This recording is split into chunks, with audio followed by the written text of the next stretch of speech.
Hello everyone, welcome back to another stream. Hope you're doing pretty well. I'm okay, had better days, but it's all good. So, today we are going to be looking at a couple different videos from the norm.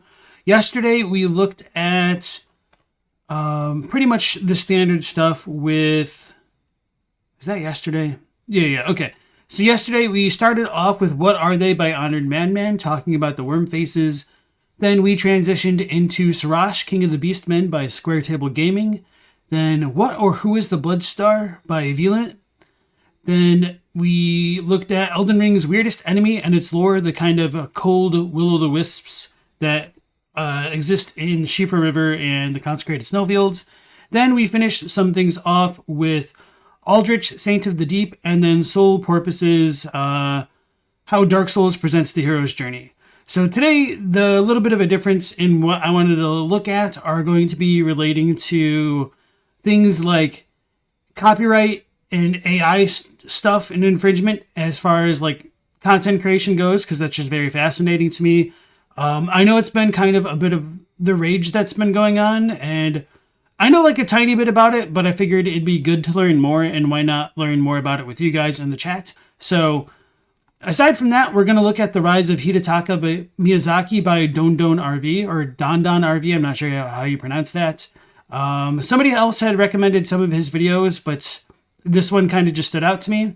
And then after the AI copyright infringement stuff, we'll look at potentially Smotown's Dark Souls 3 lore video about the royal blood of the twin princes and Osiris and Ocelot.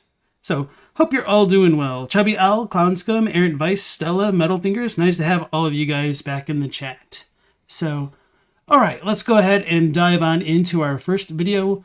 The Rise of Hidetaka Miyazaki by Don RV. Hey, Beans and Rice. In 2004, at the age of 30, Hidetaka Miyazaki dreamed of entering the video game industry and creating his own game. However, he faced significant obstacles.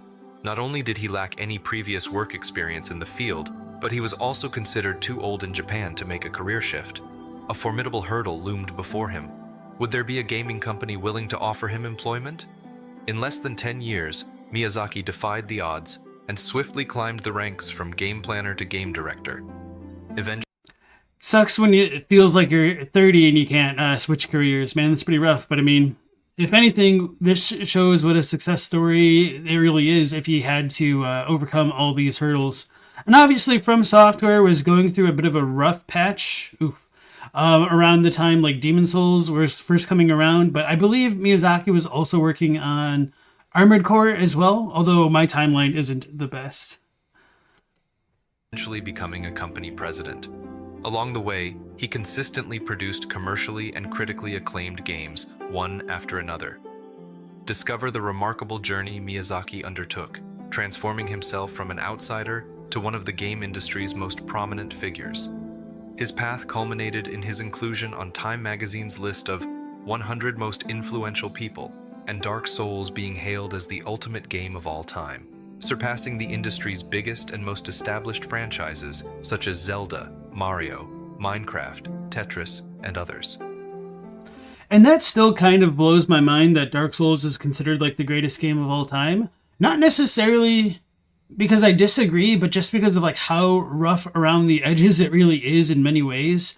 I could definitely see like Mario games being considered better games for being like more polished, especially. Same thing with like the Legends of Zelda.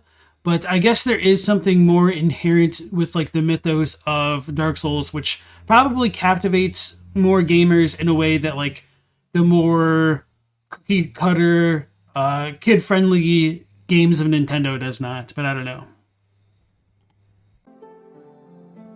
Hidetaka Miyazaki grew up in a home that prohibited playing video games. While this might have seemed like a handicap for the future game director, it actually helped him build a strong foundation in RPG design and mechanics through the substitutes he discovered. Instead of indulging in video games, Miyazaki immersed himself in the media format that was most readily available and conducive to nurturing his imagination and creativity: printed text. In Japan, video games are highly popular, and it's a common hobby for Japanese kids, especially with handheld game consoles like those made by Nintendo. However, Miyazaki didn't have the privilege of experiencing that, as video games were not allowed in his home. To provide a clearer context, let's look at the timeline of video games during Miyazaki's childhood.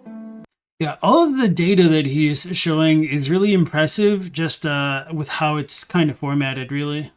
Probably took a lot of work to make all of this stuff look as good as it does, especially with like the moving background. Obviously, like having a moving background isn't that difficult, but just it would still be time consuming to just format everything. Dark Souls is the greatest game of all time. It has Lost Izalith. Yeah, right? Given this timeline, we can safely assume that Miyazaki missed out on playing all of these games during his childhood, only gaining the opportunity to play video games when he entered university. This unique upbringing could also be the main reason why we don't find many influences or references in the Souls games to the popular video games of Miyazaki's childhood. Instead, we see more connections to the mangas and adventure books he constantly references. During an interview, Miyazaki said, "While growing up, I was not allowed to play video games at home, only when I reached the university. This is one of the reasons why I find it difficult to share what video games I played a lot as a kid. However, I was able to play board games, and one of my favorites is Sorcery. I would open Revisit and play that game. Though it is not a video game, it is definitely one of the games that had a significant impact on me."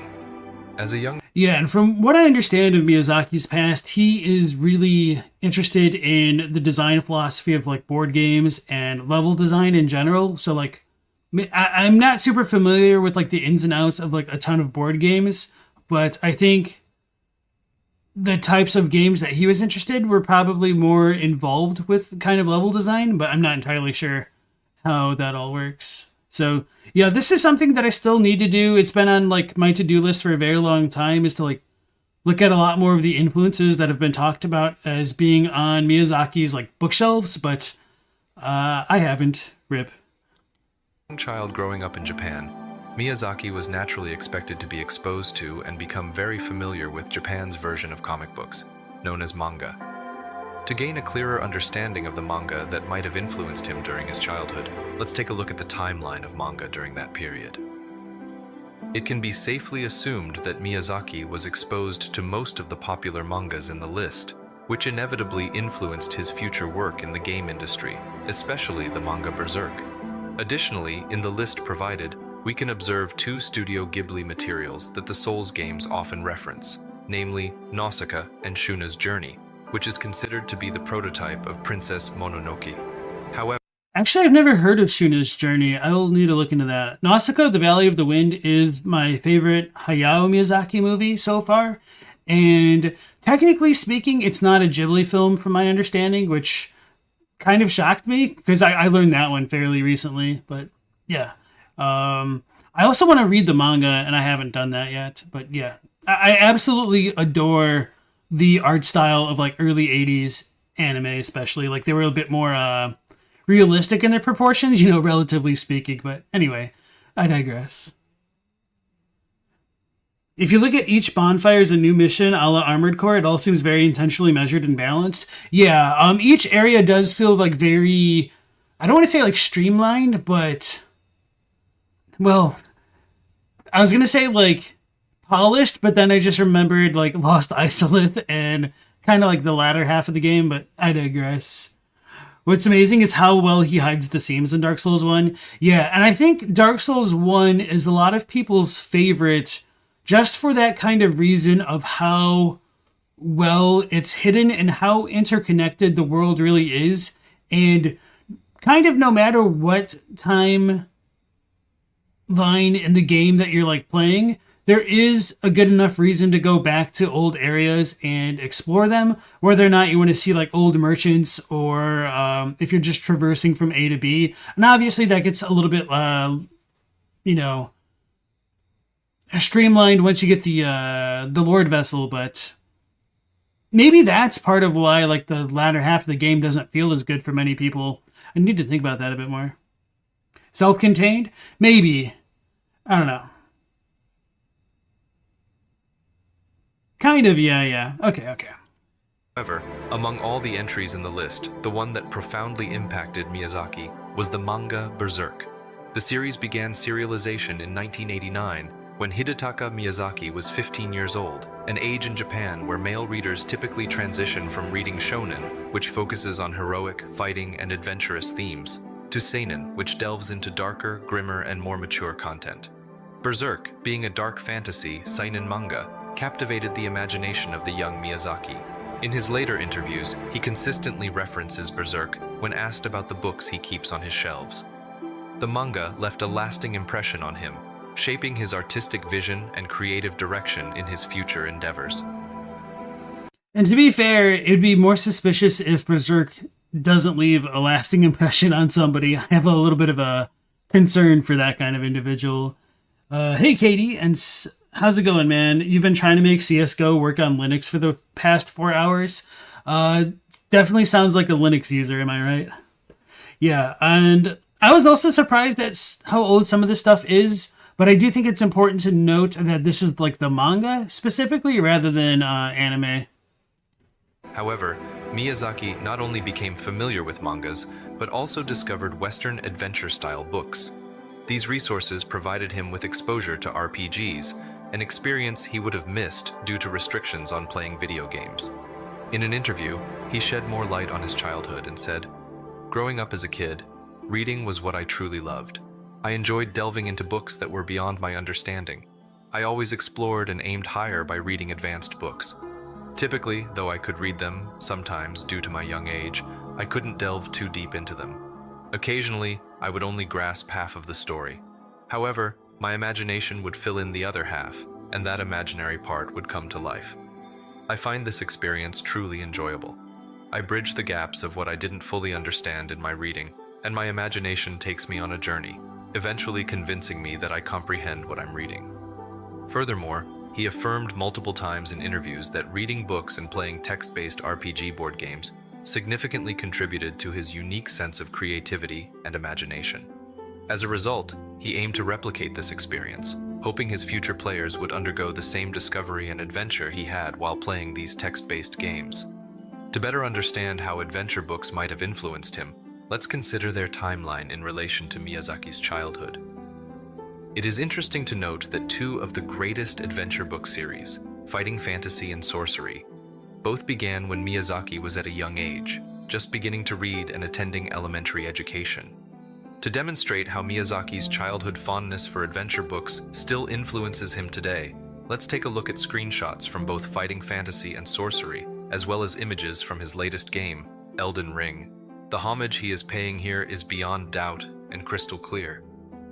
Oh, that's really cool. Yeah, I could totally see the Gideon connection. Maybe just because of the pose, but yeah. Another thing, there's a user on the Discord, Bad Lad, who, if I'm remembering correctly, he like went through a lot of the Fighting Fantasy books and found like these kind of spiders that look like dead ringers for patches in Bloodborne. So you could definitely see a lot of the inspirations that Miyazaki took. Also, Magic the Gathering, you can see influences on the art design in some of the games, like the Lantern of Insight. I think that's literally what it's called, is kind of exactly like the lanterns that the church servants can carry in Bloodborne when you get 15 insight and they get covered with eyes. So, yeah. Reminds you of Domhnall a bit? Yeah, I could see that too. I think the H is before the N, but you're really close. It's just like Bloodborne for real, if you don't know the whole story. Hey, you, welcome back to the stream. It's been a minute. Nice to have you back. Only those familiar with the references will recognize them, but this doesn't diminish the experience for those who may not be aware of it. This aligns perfectly with Miyazaki's principle of hidden beauty. During an interview, Miyazaki emphasized his fondness for the storytelling style unique to adventure books, distinguishing them from traditional novels. He expressed his desire to convey this distinct experience through his games. Miyazaki said, "I'm a big fan of stories that require some imagination to fully understand. When I was a kid, I truly enjoyed reading books that were a little advanced for me.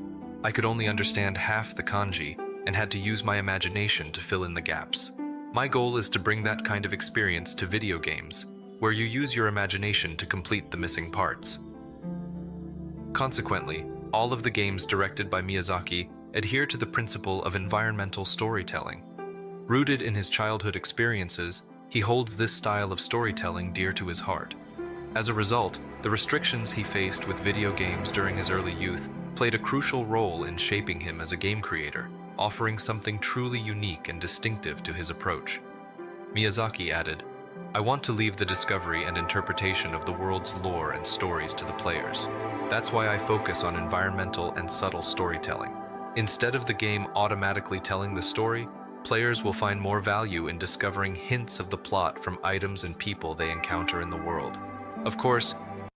And while I do really enjoy the environmental lore storytelling, I'm also very frustrated that we never really get complete answers, it feels like, especially moving into Elden Ring. Although, to be fair, this is still kind of early in the life cycle of the franchise for Elden Ring, so maybe we'll get more information eventually. But one of the other things that I wanted to touch on is just, I kind of had similar experiences to Miyazaki in like reading books as a kid, although I didn't necessarily have to worry so much about kanji. So my mom was always worried about me not reading that much because like a lot of the books that, you know, you're really given as a child are kind of really boring and not very eventful. And so when she finally found a book series that I was enjoying quite a bit, it was called like Lone Wolf. It was kind of like a choose your own adventure / half D&D game where you're like rolling dice to do math to kill like the monsters before you proceed on to the next chapter and whatnot. So I really enjoyed the first book, and then we scoured the local area looking for the second book in the series, and then we couldn't find it. So my mom was just like flabbergasted that she finally found a book series that I enjoyed, and we couldn't even find the second book. So just to go along with that, I feel like there's a little bit of kinship in reading the old R.L. Stine like Goosebumps books, because the ones that I enjoyed the most of his series were the choose your own adventure ones. So yeah, I feel a little bit of a kinship with Miyazaki here. You know Lone Wolf? Oh man, that's crazy. Did you read a lot of them, or did you only read like one? It's kind of crazy that someone in the chat knows it too. We might receive criticism if players don't get enough explanations, but I'm willing to accept that. The fun of imagining things for yourself is one of the core tenets I follow. I aim to share the joy of exploring a really dark and mysterious place and then attempting to shed light upon it. Like many individuals who discover something precious in their childhood, Miyazaki has maintained his love for reading throughout his life. In numerous interviews, he consistently emphasizes the significance of printed text as a powerful catalyst for creativity and imagination. Miyazaki said, "Many of the ideas and themes expressed in our games find their origins in the written word, the things that come to life in our imaginations as we read, and the interpretations that unfold within our minds. While my pool of inspiration draws from various sources, if I had to single out one in particular, it would undoubtedly be books, especially those with text-based narratives. As I've mentioned before, one of my greatest pastimes is to immerse myself in these books, allowing my imagination to roam free and indulge in fantastical realms. This process serves as a significant wellspring of inspiration for my game development endeavors." To this day, Miyazaki prefers drawing inspiration from books more than any other sources. If you are curious about the contents of the shelves in his office, Miyazaki once shared a glimpse into his collection, saying, "First, you would see the manga shelf, which contains Devilman and Berserk at the top. The adjacent bookshelf is filled with tabletop role-playing game rulebooks, with RuneQuest in front, together with the board game Dragon Pass. Another shelf is dedicated to novels, featuring classics of fantasy and science fiction, prominently highlighting George R.R. Martin's A Song of Ice and Fire and Fevre Dream. On an adjacent shelf, you would find a small library of game books, with sorcery and the guides for Titan and Out of the Pit being the foremost among them. Finally, you would discover art and reference books, including works by Umberto Eco and McNeill, as well as Colin Wilson's The Occult. This period in Miyazaki's life is the best time to answer the question of why he keeps referencing the Berserk manga, along with other influences such as Studio Ghibli films and the adventure books he loved as a child. Yeah, I feel like when you look at a lot of these influences, a lot of his works do make a lot of sense. And obviously, like, my channel focuses on a lot of the more Japan-centric perspectives to be gained, but of course those aren't all of them, because as he just like listed off like the books, a lot of them were very prominently from the West. So I also wanted to welcome back in Chompy the Beast and Thiopencil the Fourth. Welcome back to the stream. Nice to have you guys again. And Stella's never read Ender's Game. That was one that I think I read kind of late. I think it was in maybe it's like towards the end of middle school that I read that one. And I read like the first 4 Ender's Game books, then I read like the Shadow series. So Children of the Mind really got out there. So I kind of only really enjoyed the first one. So yeah, I would only recommend that one.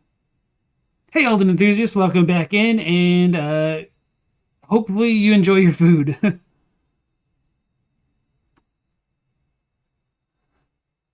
Yeah, so Ender's Game is a good book, but I would just kind of like leave it at the first one unless you're like super curious to know what happens next. Although it's a little bit disjointed than what one may expect from a kind of traditional sequel. Agreed? Okay. The answer is simple. He pays homage to the very things that have contributed to his development and creative genius. It is not due to any shortages of inspiration or a desire to copy something that most people may not even recognize or acknowledge. This principle of hidden beauty is a core tenet of his approach.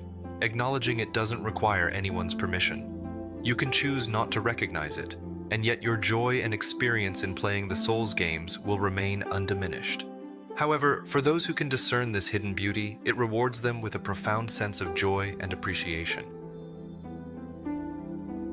And you know, I feel like there really is a big stigma to just kind of like steal somebody else's story beats and just kind of run with them.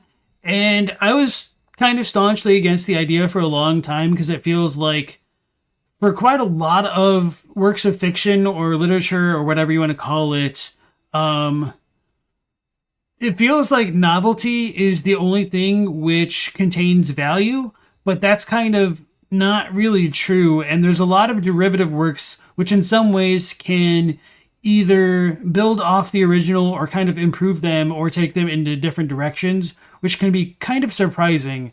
And of course, me just talking about this a bit abstractly makes it a little bit more difficult to appreciate. So one example that I think kind of works on this level, even though I haven't like fully finished the series, is Mr. Robot. It was a USA program, and it's already finished, but I just haven't watched like the final season or whatnot.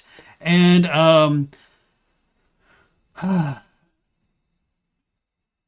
not to spoil too much, it is very similar to another very, very famous series, which I won't name right now.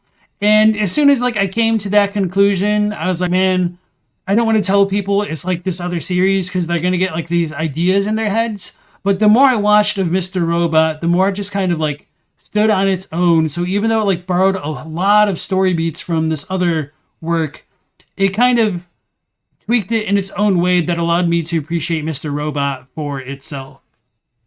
You remember Mr. Robot? Breaking Bad? What does Breaking Bad steal from? Or are you just saying that's what Mr. Robot steals from? Because that's hilarious.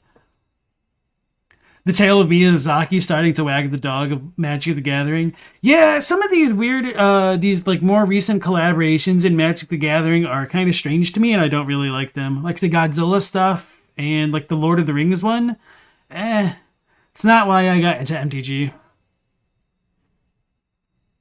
The way Elden Enthusiast sees the game is many esoteric concepts, philosophies, and religions that were syncretized into the wonderful games we have now. Yeah. Okay. Alright, let's go back to the video. The restriction on playing video games will not last long, though. Miyazaki will soon be able to fulfill his yearning and play video games upon entering the university. In 1993, at the age of 19, Hidetaka Miyazaki enrolled at Keio University, where he pursued a degree in social science. Later on, he successfully completed his graduate studies here. To provide some context, Keio University is the oldest institution of Western higher education in Japan and it holds a prestigious position as a top-tier university in the country. Its impressive list of alumni and faculty includes 3 former prime ministers, 2 astronauts, and 6 international honorary members of the American Academy of Arts and Sciences. Moreover, Keio University boasts the highest number of CEOs from companies listed in the first section of the Tokyo Stock Exchange. Considering this, we can truly recognize Miyazaki's entrance into Keio University as a significant achievement in itself. Furthermore, it is important to note that in Japan, the period of high school before entering a university is typically more stressful and strenuous compared to the years of actual university study. This heightened pressure is due to the hyper-competition among Japanese students to secure spots in their chosen universities. Yeah, and this is a pretty well-known, like, large cultural trope, not just limited to Japan, but Korea has something very similar going on where students, let's just say children, study so rigorously to get into these very limited spots for these high-end universities. So by the time they actually get admitted into the university, they can just kind of chill back and relax because they don't have to meet the stress lines of doing so much extracurricular study to secure a spot for the future. And so it just seems like a very soul-crushing institution in some ways, just because, like, you're kind of forcing children to select their path in life, like, as young as, like, preteens, essentially. Is it just East Asia overall? Maybe. I don't know super well about, like, China, Malaysia, and the other Southeast Asian countries, but I know specifically that in Korea and Japan, it is very similar to each other.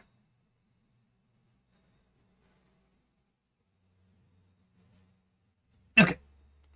As a result, for those fortunate enough to gain admission to their preferred university, college life offers a chance to relax and build their social network, having already surpassed the rigorous selection process and demonstrated their merit as future representatives of the institution upon graduation and during their job searches.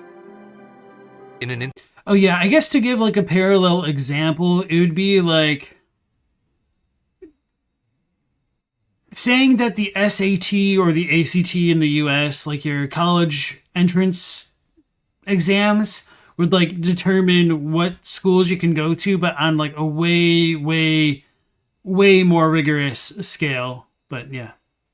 So study your entire life to pass this test or get screwed.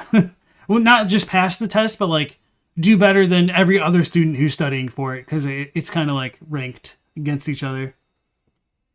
Interview, Miyazaki provided insights into his college days. He said, "Back in university and later in graduate school, I studied social sciences. During that time, the internet had just started, making it a fascinating period that made me think about a lot of things. Of course, video games were my main focus, and I was always playing them. Though I wasn't a very serious student and not in any way an expert, I believe my studies influenced me. During this time, it wasn't immediately evident how Miyazaki's degree in social sciences would benefit him in a potential career in the game industry. Nevertheless, Miyazaki repeatedly affirmed that his degree played a significant role in shaping the social interaction and network features found in the Souls games. Miyazaki said, "I believe my degree in social sciences had a profound impact on my work, particularly in the areas of networking and communication. It also influenced my worldview, giving me a unique perspective distinct from other creators. For instance, Bloodborne itself reflects much of what I learned during my time as a student. You might find this That quote is just kind of hilarious if you think about it out of context in terms of like gameplay alone, where you're just going around slaughtering townsfolk, werewolves, and drinking blood, essentially. Somewhat pretentious, but when I contemplate network systems in video games, I approach it from a social sciences standpoint. This approach is interwoven with my creative process. During my university years, I delved into the studies of sociology and psychology. Even now, I continually revisit the themes I explored back then, and the experiences you are currently enjoying are the fruits of those endeavors." And I think you can see remnants of Miyazaki's education in things like his Drained of Blood interview, where he reveals that for Bloodborne, the idea of the Great Ones being unable to produce children came pretty readily to him because the more advanced a society or organism becomes, the lower its birth rate becomes. So that does kind of follow from what's being presented here. As we plan to release dedicated videos on the creation of each Souls game, we'll only provide a glimpse here of what Miyazaki refers to in terms of incorporating unique social interactions and network features influenced by his degree. Several examples include minimizing communication load between players, employing bloodstains as a gameplay element, What is going on with this online bloodstain? invasions and cooperative play, and implement I want to rewatch that. So, was this dude like...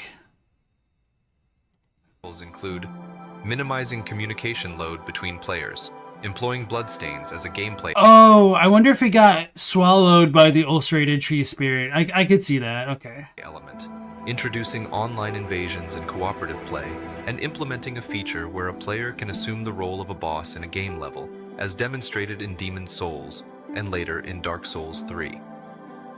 To gain a better understanding of the popular games during Miyazaki's university days, let's delve into the timeline of video games from that period. Among all the games in this list, one stands out as the most influential, particularly in the growth of 3D games: The Legend of Zelda: Ocarina of Time. This game had a profound impact on many individuals who later entered the gaming industry. Prominent game creators, including Fumito Ueda of Ico, Amy Hennig of Uncharted, Sam Houser of Grand Theft Auto, and many others, acknowledged its significant influence on their own works. Miyazaki himself expressed that The Legend of Zelda became a sort of textbook for 3D action games. The gameplay system of The Legend of Zelda: Ocarina of Time popularized features such as a target lock system and context-sensitive buttons, which have since become common elements in 3D adventure games. As you will soon discover in our video on the making of Demon's Souls, considered the first Souls game, the first major change Miyazaki introduced when he became the director was to alter the game's perspective and implement a lock system, similar to what we see in Zelda Ocarina of Time. It's also worth noting that all of the key games from FromSoftware, including all entries in the King's Field series and the first Armored Core, were released during Miyazaki's university days. In interviews, Miyazaki reiterates that King's Field is one of his favorite games. In this stage... So yeah, I didn't know that about him. When he took over the Demon's Souls project, he kind of invented, or not invented, but introduced the idea of the target lock. Because, man, I can't imagine what that game would have been like without it. Which, to be fair, I mean, you can definitely beat all of these games without locking onto the enemies. But I wonder if they were like first-person perspective instead or something like that. All right, Elden Enthusiast, you have a good one, and thanks for dropping in. Z-targeting? Yeah. Man, speaking of Z-targeting, I was really annoyed that in Final Fantasy 16, you couldn't make the lock-on button attached to the R2, or sorry, the L3 or R3 buttons, like the Z-axis buttons. You imagine it being a much slower Monster Hunter? Maybe.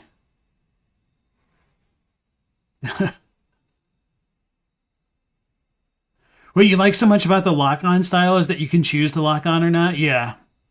Shuba, welcome in. From another one of this guy's videos about Demon's Souls. Demon's Souls was first person to start, and Miyazaki convinced the team to make it third person. Yeah, I could see that. That makes sense. And thanks for letting me know. Of Miyazaki's life, an important question arises: what did his university days truly contribute to his development and creative genius as a game creator? Much like how his childhood laid the foundation for Miyazaki's passion for role-playing games and his deep knowledge of RPG mechanics, his time at university provided significant contributions to the kind of games in which he would excel in the future. Two pivotal events in gaming history played a crucial role in his growth: the release of Zelda: Ocarina of Time during his final year of graduate studies, and FromSoftware's King's Field during his first year at the university. The Souls games are heavily inclined towards meticulous combat and dark fantasy themes, two significant characteristics that both Ocarina of Time and the King's Field series helped instill within Miyazaki.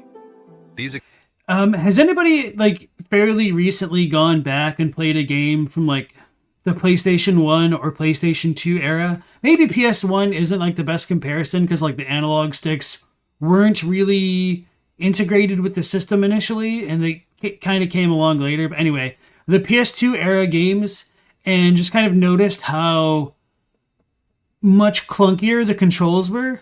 A couple years back, I went and replayed the original Jak and Daxter, and despite it being like a 3D platformer, I was kind of surprised at how primitive the controls still felt back then. And kind of the same thing for like the original like Kingdom Hearts and stuff like that. So it's just kind of wild how much more streamlined games have become since then, because in some ways they don't really feel like they've changed that much, but when you go back and play an older game, you kind of feel it. Like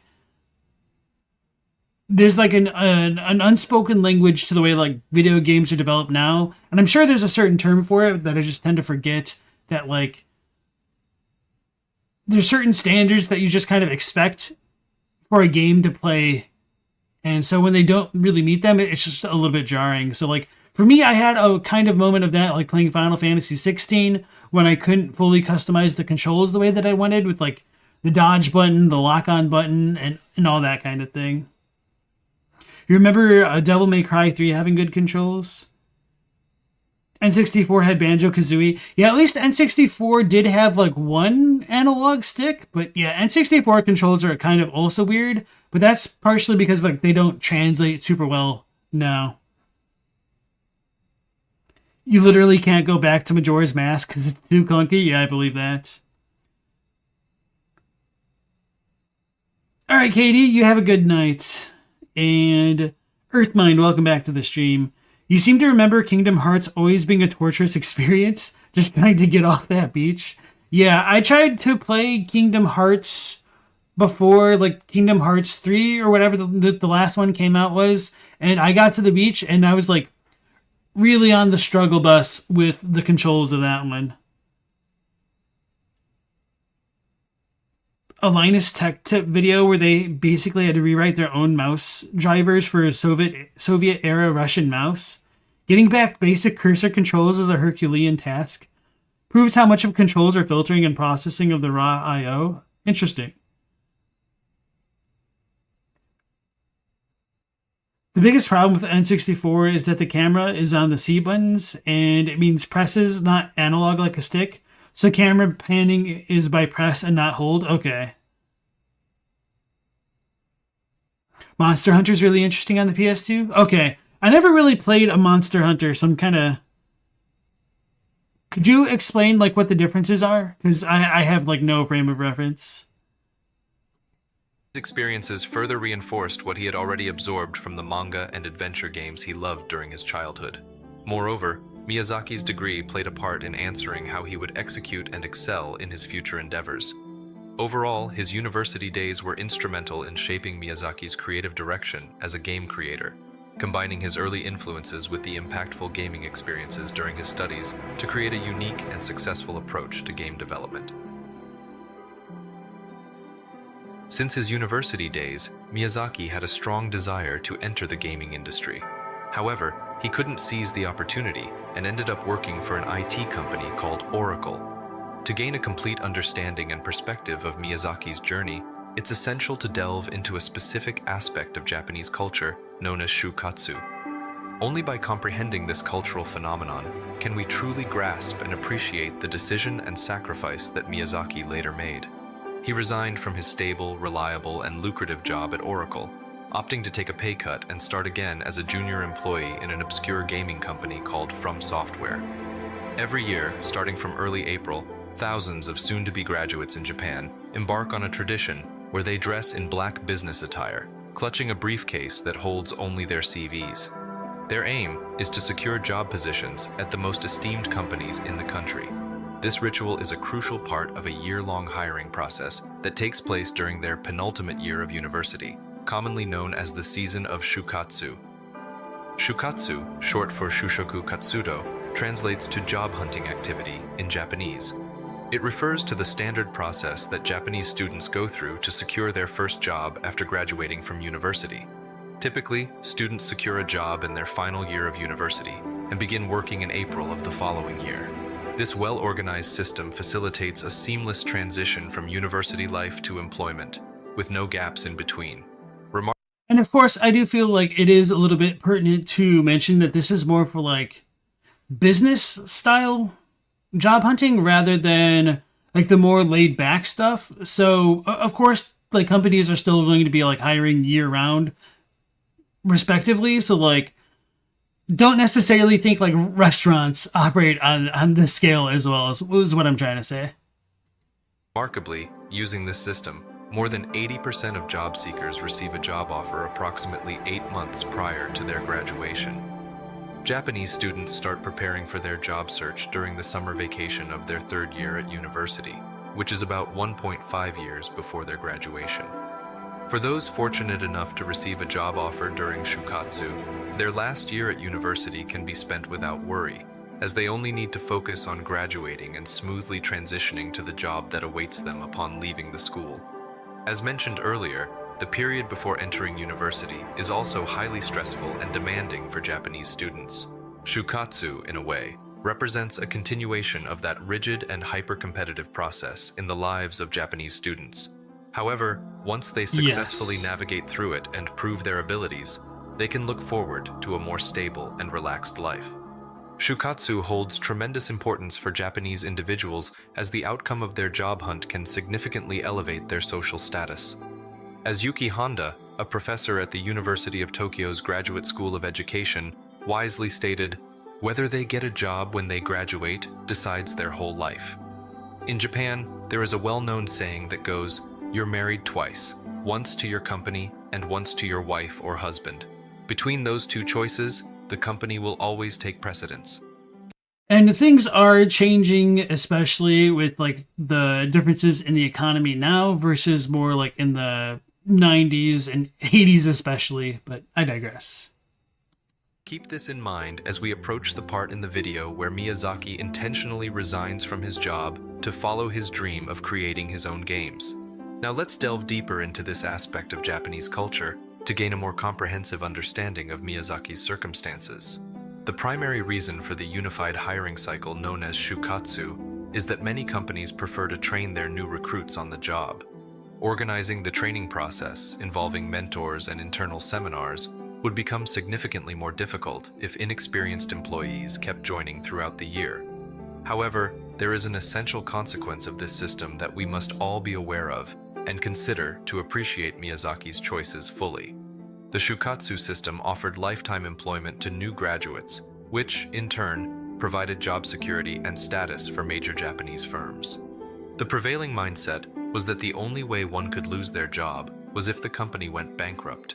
Historically, Japanese job seekers sought long-term employment with one company, aiming for job stability and career advancement within the same organization.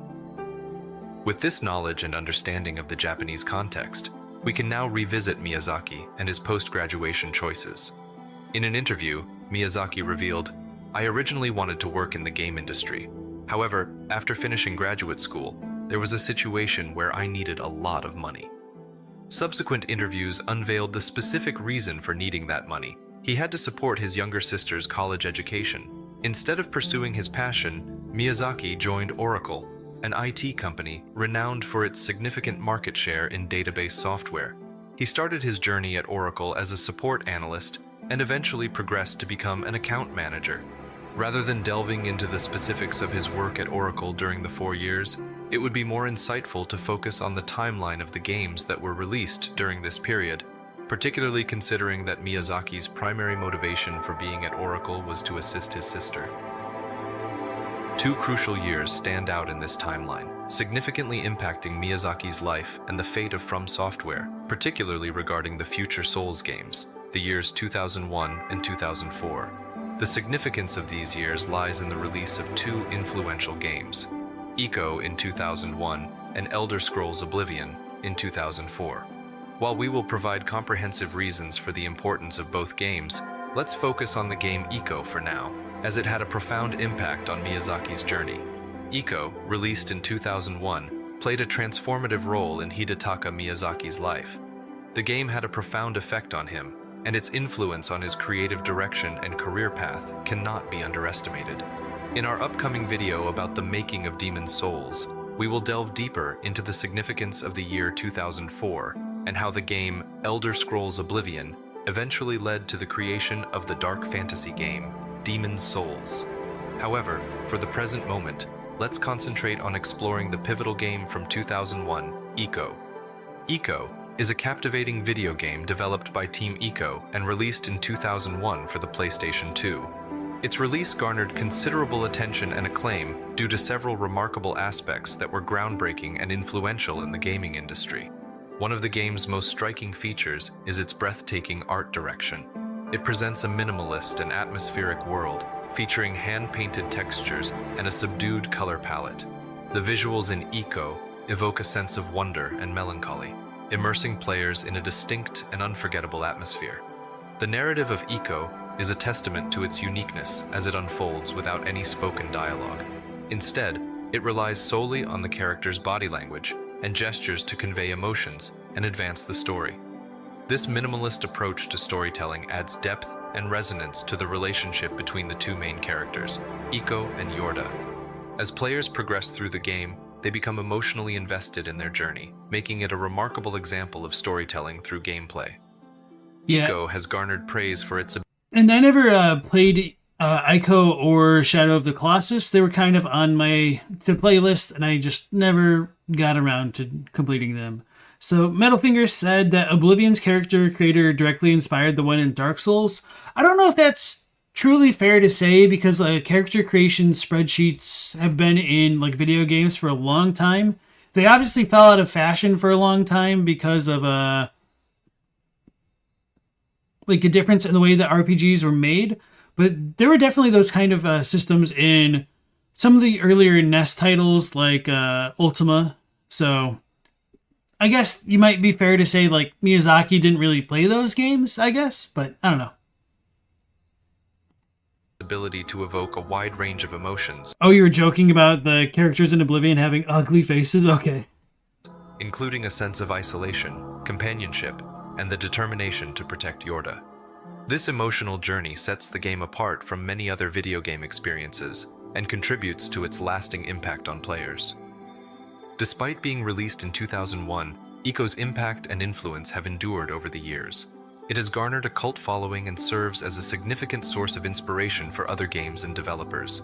Genova Chen, the creator of art games such as Flower and Journey, has cited Ico as one of his most significant influences. Yeah, and that's kind of what I would have expected based off the art style and just the very little bit that I know about those games. Because even when Don RV was talking about Ico, I was thinking of these games as well. Maiden in Black equals Yurda, maybe? Maybe.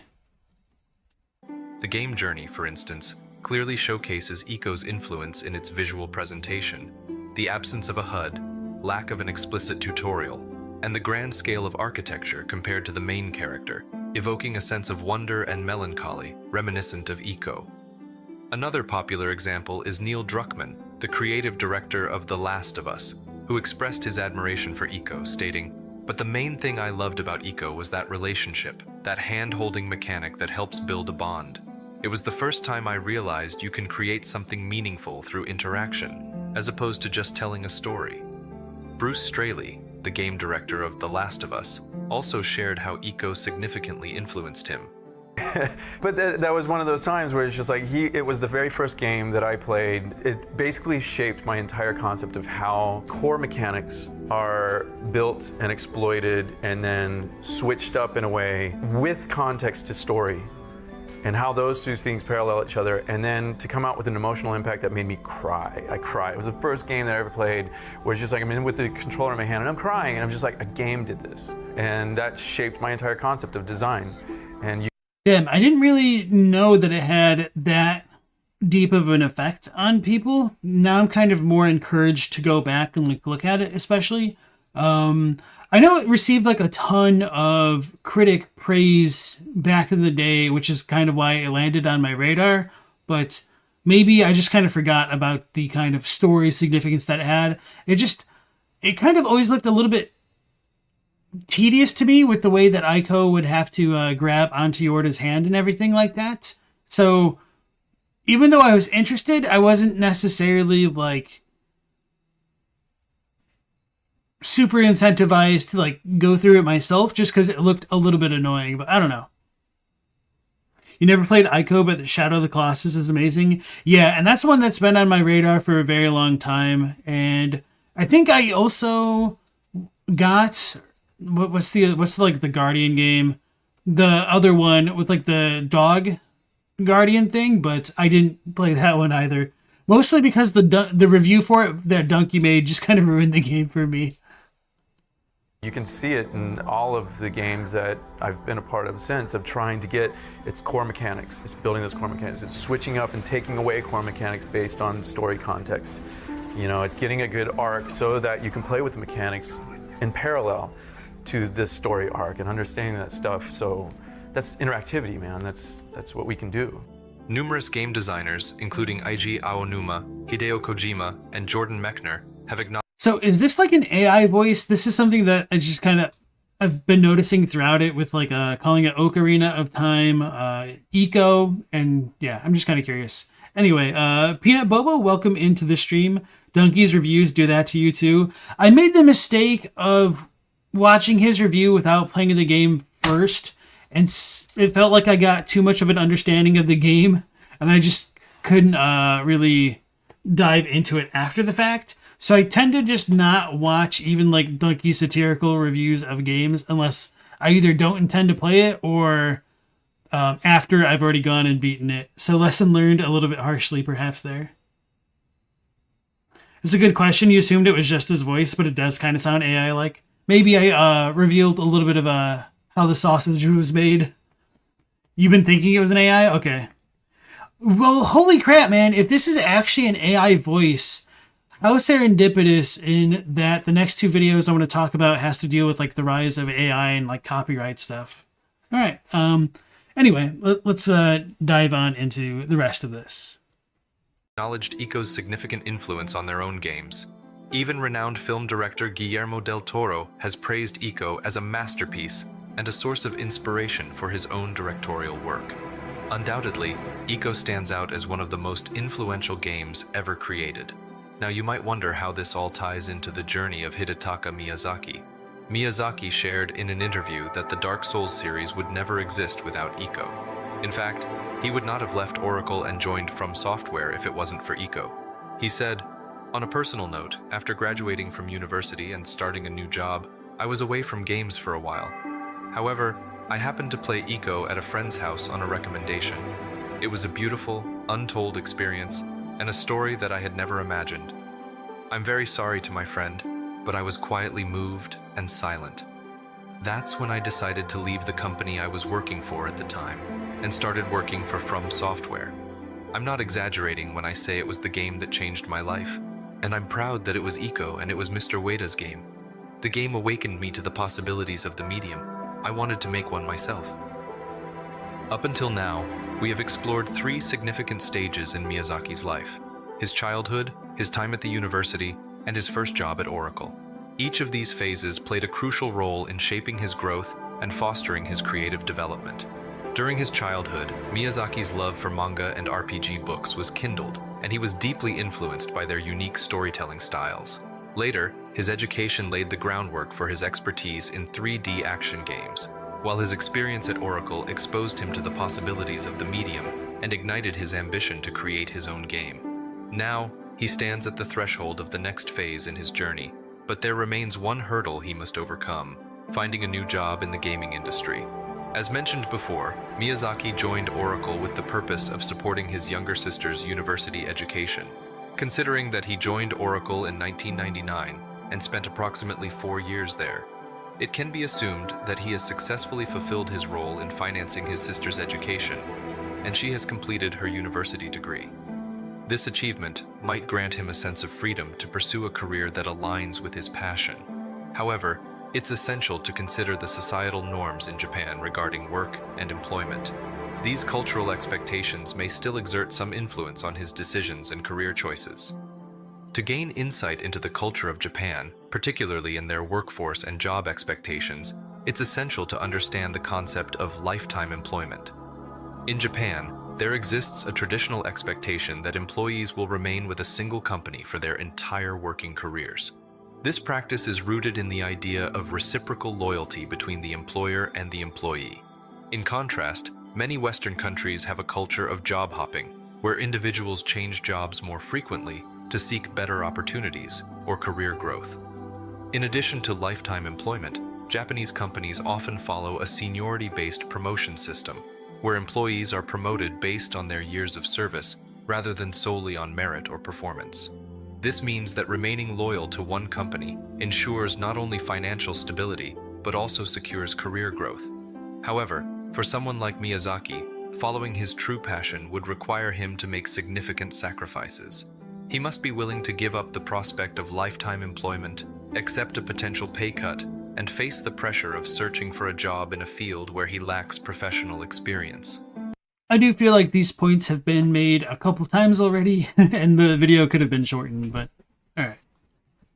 A comment from one of Miyazaki's colleagues at FromSoftware sheds light on his later career shift. He is one of a kind. In Japan, it is customary for new employees to join a company as a graduate and remain there for life. This has been true in the past and continues to hold true even today. This remark underscores the rarity of Miyazaki's decision to break away from the traditional career trajectory and pursue his passion despite the cultural norms surrounding lifetime employment. His decision to pursue his passion despite the challenges reflects his determination and courage to chart his own course. Fortunately, Miyazaki found an opportunity with a small gaming company called FromSoftware, which took a chance on him and offered him a position as a game planner. This marked the start of his new career in the gaming industry. In an interview, Miyazaki expressed his gratitude, saying, "There were only a few companies that would consider hiring a 30-year-old with little experience in planning. I consider myself fortunate that FromSoftware took a chance on me, especially since I was already a fan of their game King's Field." To gain a more complete context, let's explore a short history of FromSoftware. Founded in Tokyo by Naotoshi Zin on November 1st, 1986, FromSoftware initially focused on developing business applications. It wasn't until 1994, during Miyazaki's second year at the university, that the company made its debut in the gaming industry with the release of King's Field for the PlayStation. While the game achieved commercial success in Japan, it didn't see a release in other regions. However, its sequel, King's Field 2, found its way to North America and Europe in 1996. Yeah, to be honest, I never even heard of these until I heard other people talking about the previous games in FromSoft's catalog, so it was definitely off my radar when they initially came out. Software continued to expand its portfolio with titles like the horror game Echo Knight and the role-playing game Shadow Tower in 1998, following the release of King's Field 3. One of their significant milestones came in 1997 with the launch of Armored Core, the first installment in their flagship series of mecha combat games. What's important to remember is that despite now being considered a major gaming company known for creating AAA titles like Elden Ring and Sekiro, FromSoftware had humble beginnings and remained relatively obscure before their breakout success. This breakthrough was driven. I would say even after Demon Souls, they remained relatively obscure. Even after Dark Souls 1 released, it was still pretty obscure, and it started to get a lot more traction through word of mouth based off of like my own anecdotal experience. And obviously Dark Souls 2 was a little bit of a setback, but then they were back on track with DS3 and Bloodborne, and they only truly really broke out with Sekiro winning Game of the Year, and obviously Elden Ring with its substantial sales numbers. By the creation of the Souls games by Miyazaki. Without Miyazaki's contributions, it's likely that FromSoftware would still be relatively unknown, hidden in obscurity. However, Miyazaki considered himself lucky to have entered the gaming industry. This company appeared to be the perfect place for his potential to flourish to its fullest extent. Just imagine if Miyazaki had been hired by industry giants like Nintendo, Capcom, or Konami, companies that were considered the most significant game developers during that time. I firmly believe that FromSoftware was precisely the kind of company that was willing to provide the chance, trust, and freedom necessary for Miyazaki's growth, as they demonstrated later when they handed him full control over a failed project called Demon Souls. Yeah, and just the internal workings of how that came to be is just kind of like mind boggling because he really hadn't been at the company that long to kind of evoke that level of trust I would have expected, but obviously that's not what happened. And so I do kind of agree with Don Don here in that had he been at a much larger company, he might not have been able to branch out and do what he wanted to do to kind of facilitate that kind of success. But there is that kind of advantage of working at a smaller company because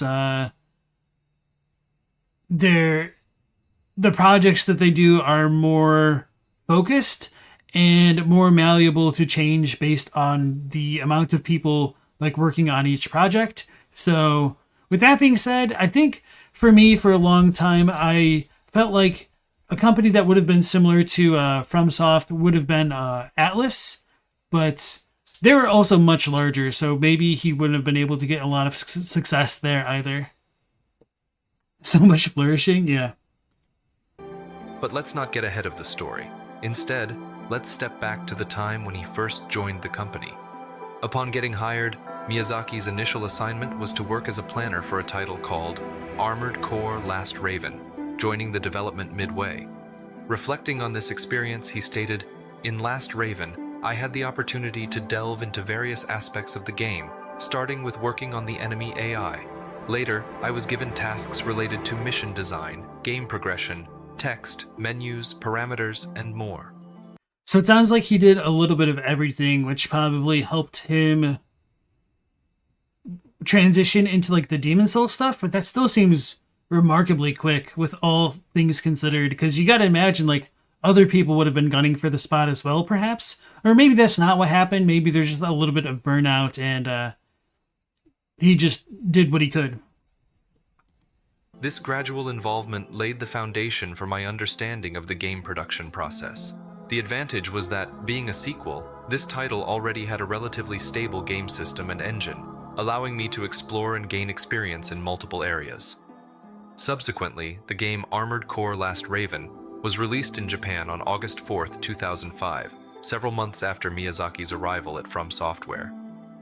After completing his first project, he was assigned as the main planner for a new game called Armored Core 4.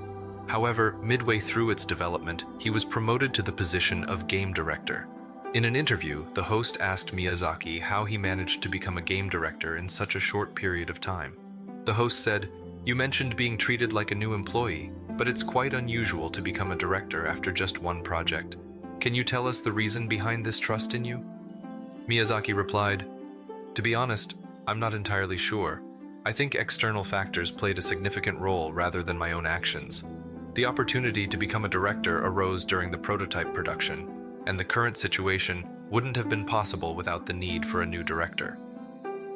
Subsequently, Miyazaki continued as the game director for the next title, Armored Core for Answer, thoroughly enjoying his work on the Armored Core series. However, deep down, his true passion lay in the fantasy RPG genre, a preference that had its roots in the adventure books he cherished during his childhood. So, he was very excited when he heard about a new game being developed by a separate team, and its title was Demon's Souls. Miyazaki learned that the project was struggling and beset with various issues. It was considered a failure, but it interested him. Could this be the opportunity he had been waiting for? Miyazaki said, "I'd worked exclusively on Armored Core titles in my role at FromSoftware, but I'd always wanted to make a dark fantasy game that drew on the fighting fantasy series of books. The Demon's Souls project was the opening I'd always been waiting for." Oh, that was a really weird and abrupt transition there. It almost feels like the video is unfinished. That's kind of crazy. All right, well, anyway, I did enjoy that video, so I'm going to go ahead and give it a like, and I'll go ahead and link it into chat as well. I thought he was going to do more with that audio transition with the Demon Souls like intro sequence, but nope. Chuck Testa, video's over, guys. All right. So I need to take care of something for the next like 5 or 10 minutes. So I'll be back. And then after that, we'll go ahead and dive into copyright, ownership, and infringement. Oh my, by extra credits. And then AI versus the law with Legal Eagle. So I'm not familiar with either of these channels too much, so I don't know if they're problematic, and if they are, hopefully you guys will like let me know in the chat and all that stuff. All right, so be right back. You guys take care, and we'll see you soon. And then this is the kind of noob trap setup killer. If we try to come this way, the boulder comes crashing through, and then you just fight a bunch of Cabra demons, a bunch of Taurus demons, and so having another recycled... Why is that back now? Well, you got by the oldest one in the book. Venom says, when you started this playthrough, you mentioned how obvious the ball rolling trap was, and I thought he's going to fall for it on a second trip through the asylum. I figured he probably didn't have a lot of hits with this Byhander. Wait, what? That's actually really, really funny.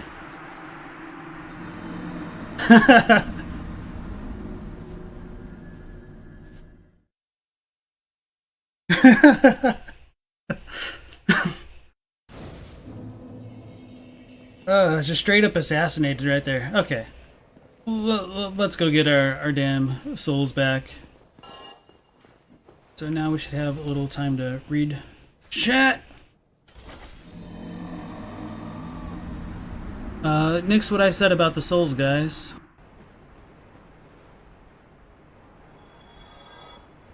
So if I remember correctly, you actually just need to walk off here. You don't run. Because that screwed me up for a while. Well, sometimes I just get stubborn. Which I really shouldn't do on stream. I tell myself to do it on stream, and then I end up doing it anyway. Alright. Or then I say, let's play smarter, and then I continue to do the exact stupid thing that got me in the situation in the first place.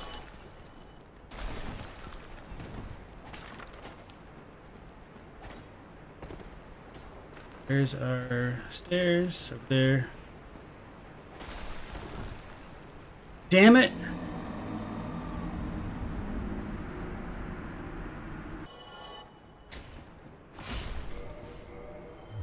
I think I should survive the fall. Unless we get hit by, like, the skull again. I was wrong.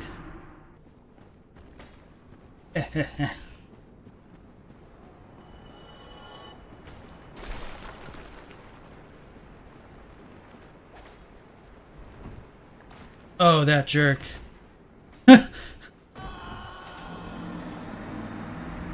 So much for preserving my humanity. Pinwheel's like the Volnir of Dark Souls 1. His appearance and lore seem super cool, but kind of a joke fight. So does he just like clone himself infinitely or something? No. Oh shit, he killed him.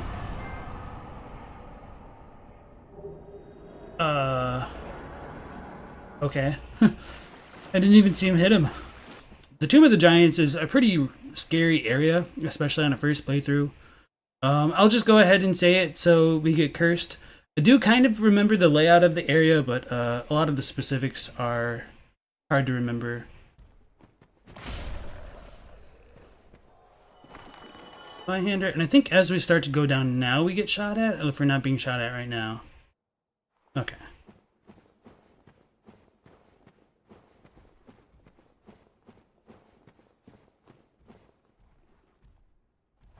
I thought there was a way to fall there. Shows how well I actually remember that layout. Actually, let's try to be smart for once. Wait, I don't think I have any of the prism stones. That's all of my stones are in Dark Souls 3. I think it's a little bit further to the left.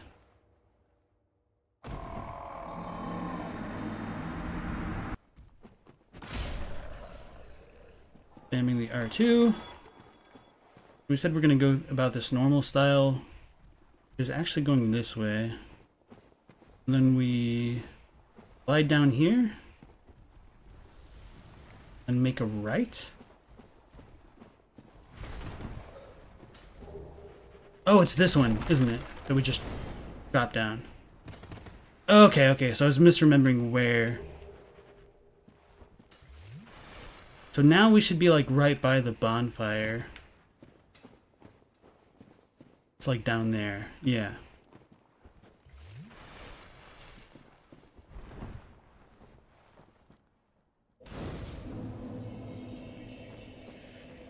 See, I do kind of remember where I'm going. I just don't remember the specifics. I almost stepped off the cliff right then. Okay. If I do go hollow, then finish me off. I beg of you. But at the very least, with Miyazaki's interviews, I mean, I guess it doesn't, like,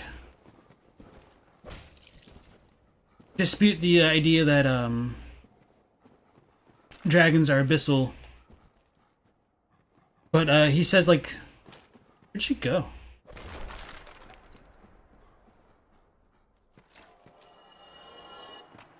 She really just killed herself.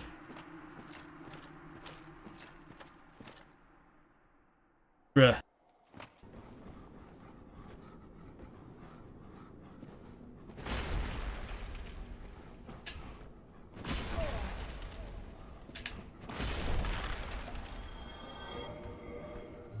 Oh, shnikes, the third one scared the crap out of me.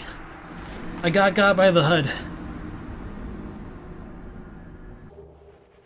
Alright, so now we're out of here. Now we just have to deal with all the bone wheels, which have killed me a lot. So out of the frying pan into the fire, essentially. Can we do it? Can we do it? Can we do it?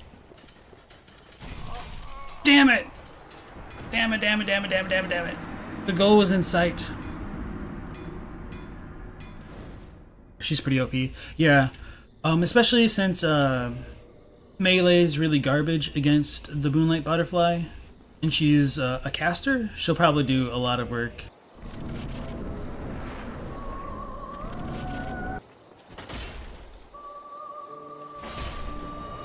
Oh, crap. Well, we did it, boys. The soul of the Moonlight Butterfly and some humanity. I didn't even look at Beatrice, did I? We'll see her again for like the Four Kings, I suppose. So GG, Moonlight Butterfly. I forgot, like, I'm not ridiculously low leveled. That still died way faster than I expected, especially with the co-op thing going on. Alright, let me get this prize. Alright, I'm back. Sorry for the delay. So Legal Eagle's a grifter like all the other YouTube lawyers. Oh, like all the other YouTube lawyers hate him for his takes. He started his channel to sell his law study books. Oof. Other law tubers hated his analysis on if Captain Marvel would get arrested for breaking someone's arm for touching her map and then stealing a motorcycle. Legal Eagle was saying it was okay. No, I'm not worried like too much about like demonetization. I just want to, you know, get credible information, especially if we're looking into the topics of like copyright infringement and AI stuff. So V-Limit, Crunchy, El Degusta, welcome back to the stream. Nice to have all of you guys. They spout some absolutely wild stuff. Okay. He's MatPat, but for game design. I actually don't know what, like, who MatPat is, but apparently it's a good comparison. He simped for Captain Marvel over the Dawn, so he's a bad man. I can't exactly tell how much of this is sarcasm over text, but it seems like that's stripping with it. They're just cringe. Okay.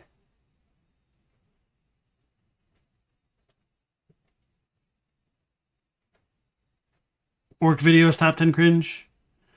Did I ever do the MatPat video on the identity of the Ashen one? No, I don't believe so. Thank you for the WBs. He runs Game Theory. Okay. I think I've really only seen a very few amount of those videos, maybe like 2 or 3. I just know of Game Theory for sure because it's so big. He gave the Pope Undertale? You wish you could go back to not knowing who he was? Holy crap.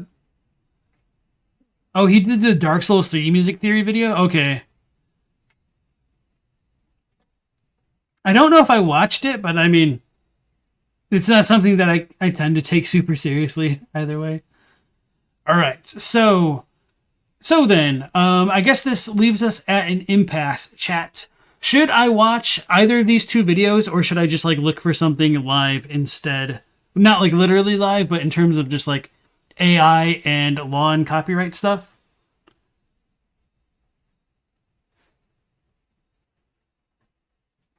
Matt Pat makes a ton of theory videos, and more often than not, his theories constantly omit and forego already established info going in the realms of full headcanon. Okay, yep. Picking up what you guys are putting down. He was angry somebody else gave the Pope a surfboard while he thought his gift of Undertale was good. Okay. I'll look for something else then. What should I even like look up? AI copyright issue. Okay. So, oh man, yeah, this is probably why I have like these two up here, because they're not like mainstream news outlets. So it seemed like I would have had a more like balanced take, especially because I think I've seen like one video from Legal Eagle, and I knew he was a lawyer. So, Samson Vowles, or Mark Brunette. Hey, Bubba Boy. And then we get the stupid shorts and stuff. AI art not protected by copyright law. Okay, I'm definitely going to check this one out right now. This is only 2 weeks old, even though it's from like Yahoo Finance. AI can ruin your YouTube channel. Okay, maybe I'll like check out these two. Shadiversity did a video. I think I recognize the name Shadiversity. I don't remember if I've ever actually watched anything. It's probably good fuel for discussion, even if it's not great. The other two videos, like Legal Eagle. Okay. Legal Eagle isn't that bad? Okay. Legal Mindset did a law video on the copyright issue of Chinese and Korean games from years ago. Legal Eagles for normies. Okay. Looks like, okay, you guys are recommending the Shadiversity. So I'll definitely do that one after this, just because this seems like very matter of fact, because it's only like 3 minutes long. Shad is who Zeostorm responded to about his cringe Elden Ring take, but he does good historical videos. Okay. And thank you all for being understanding and the suggestions. Some fresh rules are coming to the AI space. A U.S. federal judge has ruled that a piece of AI-generated art cannot be protected under copyright law. The decision says that only human-generated work can be covered. For more on this, we're joined by Yahoo Finance's Alexis Keenan. Hey, Alexis. Yeah, now that I think about it, I think I did hear that because they can't determine where the AI is drawing its pool of inspirations from, which kind of makes sense, but I wonder, like, that doesn't mean you can't use AI art, and so how would people copyright strike them? It would have to be like a very like ridiculous resemblance. So I wonder if you could essentially just like blend 3 or 4 different art mediums together to make them like look indistinct from their originals, and then therefore nobody could copyright, or yeah, just kind of weird. Okay. Hi, yeah. So if you had any dreams of having a company generate AI art for you and reap all the benefits and licensings of that, then this judge is dashing those hopes, at least at this stage. It's coming from the DC court, from a federal court, a district court there. And the judge is saying that no, this particular piece of art, I think we have it to show on the screen there within the context of the decision, that piece of art, the judge said, it cannot get copyright protection. And this... Okay, yeah, that makes more sense. So anybody could just essentially steal this AI art because it's already stolen from other people's art, I guess, is kind of what the verdict might be saying. And obviously I'm extremely oversimplifying things here, but yeah. There's a big question as to where human using AI falls into that legal definition. Yeah. So, okay, this part right here kind of makes more sense to me right now. Worst case scenario is, how does one determine whether or not an art piece is AI generated? Yeah, and that's something that's been coming up a lot more. I remember a couple months back, or maybe it's like half a year at this point, where somebody on Reddit got like banned from the r/art subreddit because their art style looked too similar to AI, and the dude's like, "What the hell, bro? I make all my stuff by hand."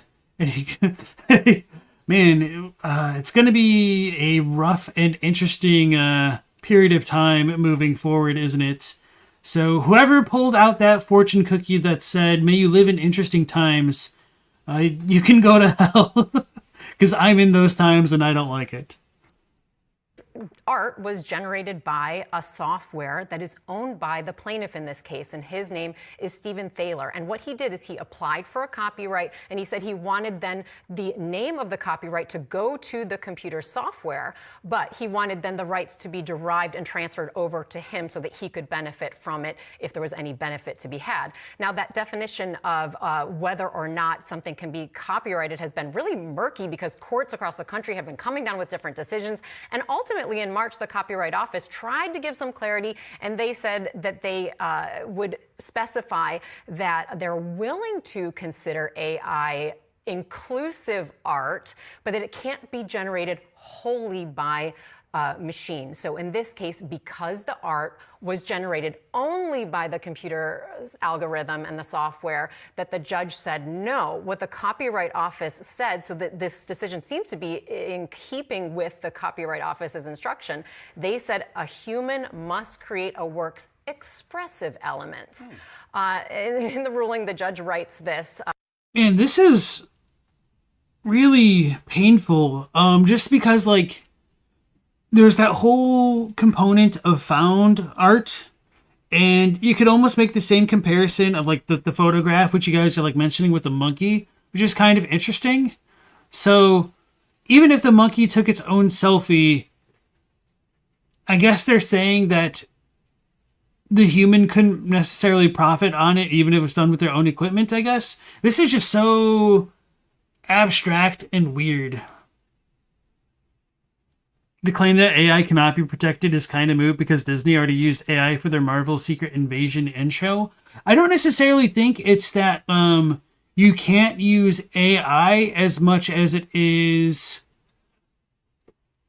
cannot be like solely AI. And also Disney already owns the rights to whatever thing they're producing. So you might be able to say like frames, 13,436 to like 13,438 are AI generated, and therefore those specific movie frames should not be copyrightable. But I think in the larger work, it doesn't really matter. So yeah, this is going to be a legal headache, especially moving forward. One thing that I'm wondering in conjunction with this is obviously like AI art is a little bit different, but just like AI modulation of things like voices with the last video by Don RV that we just watched. Does that mean those can't be copyrighted? I feel like that's a little bit of a different story entirely, because there is a kind of odd human component to it, and that it's supposed to like use a person's voice as a reference point. So maybe if it's like modulating your voice as opposed to just a random voice, that could be a difference in the matter of legality. But of course, I am not a lawyer and I have no idea. So I do not envy the courts trying to figure this out, and I kind of weep for the future because I know our lawmakers are woefully inept at actually understanding things relating to technology and regulating them appropriately. It's not saying the art is copyrighted by someone else, it's just not under copyright. Yeah. So you can just change one little thing and then it becomes copyrighted? That's an interesting question, Crunchy.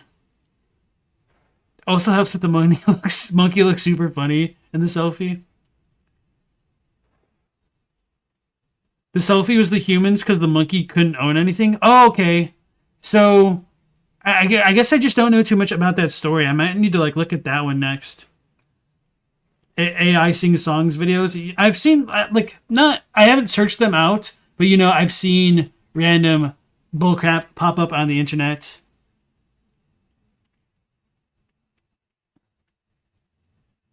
Yeah, they're also using dead actors' likenesses with the latest Flash movie. Oh, really? I did not know about that. She says copyright has never stretched so far as to protect works generated by new forms of technology operating absent any guiding human hand.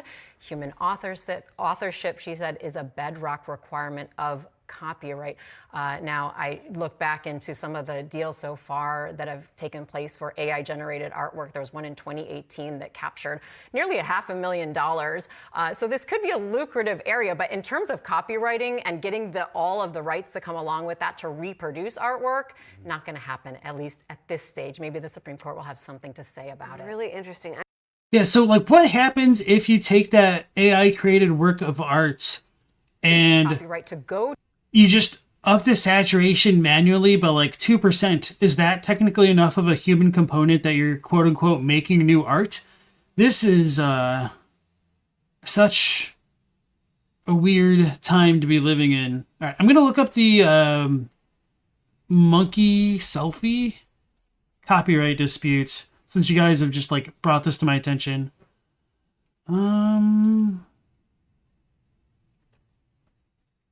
I think I'll just go with like the first thing, or law shelf. Oh, no, that's not it. Okay. Sued by a monkey. A monkey takes a selfie and sues for copyright infringement by John Farrell Esquire. John Farrell. In 2011, wildlife photographer David Slater was photographing monkeys in Indonesia, and for some reason left a camera with a monkey named Naruto. Naruto grabbed the camera. I was not expecting took that. some selfies smiling into the camera, and the photos later went viral. David published the photos in a wildlife book, and I've seen this sued photo. David Slater for copyright infringement.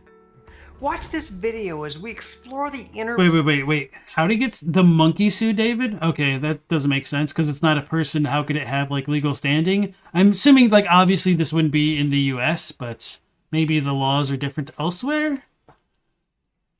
For copyright infringement. Watch this video as we explore the interplay between non-humans and copyright law. PETA, also, who sued? what does it take to have standing to represent animals before the federal courts?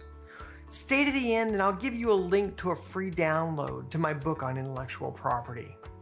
Hi, my name is John Farrell. I'm a Silicon Valley intellectual property attorney. Welcome back to my channel.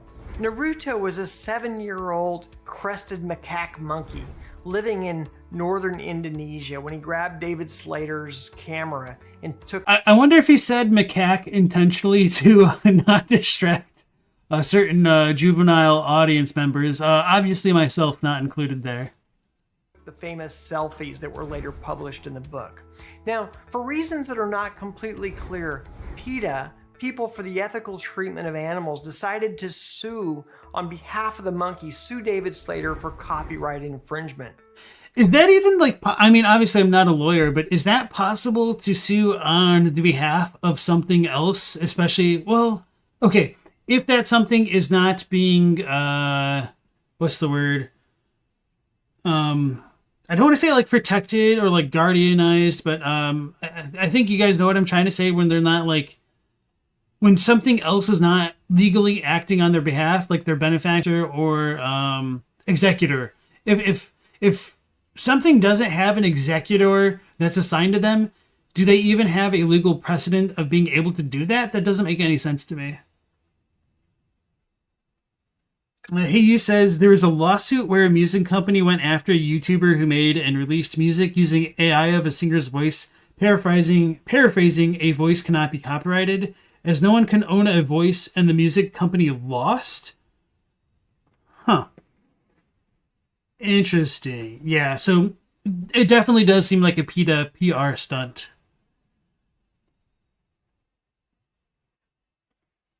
PETA told David, you gotta pay the monkey. Reviewing briefly, copyright law protects creative works recorded in a tangible medium.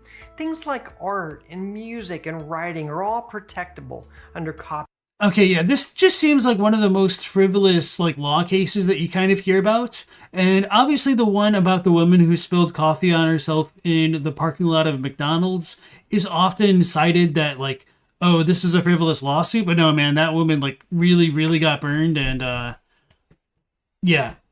That one wasn't a frivolous lawsuit, but this one does, because I don't even think there's like legal precedent which would allow PETA to sue them. So I'm assuming this case got thrown out. Copyright law. Only the copyright owner has the right to display and publish and distribute the copyrighted works. And it's important to note that copyright attaches immediately upon recording in the tangible medium. It's not necessary to register your copyright until you bring a lawsuit.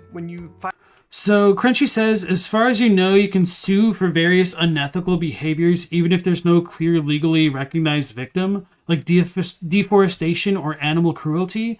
That doesn't make sense to me because, I mean, obviously I'm not a lawyer, which I'll keep repeating throughout this stream, but if there is no criminality,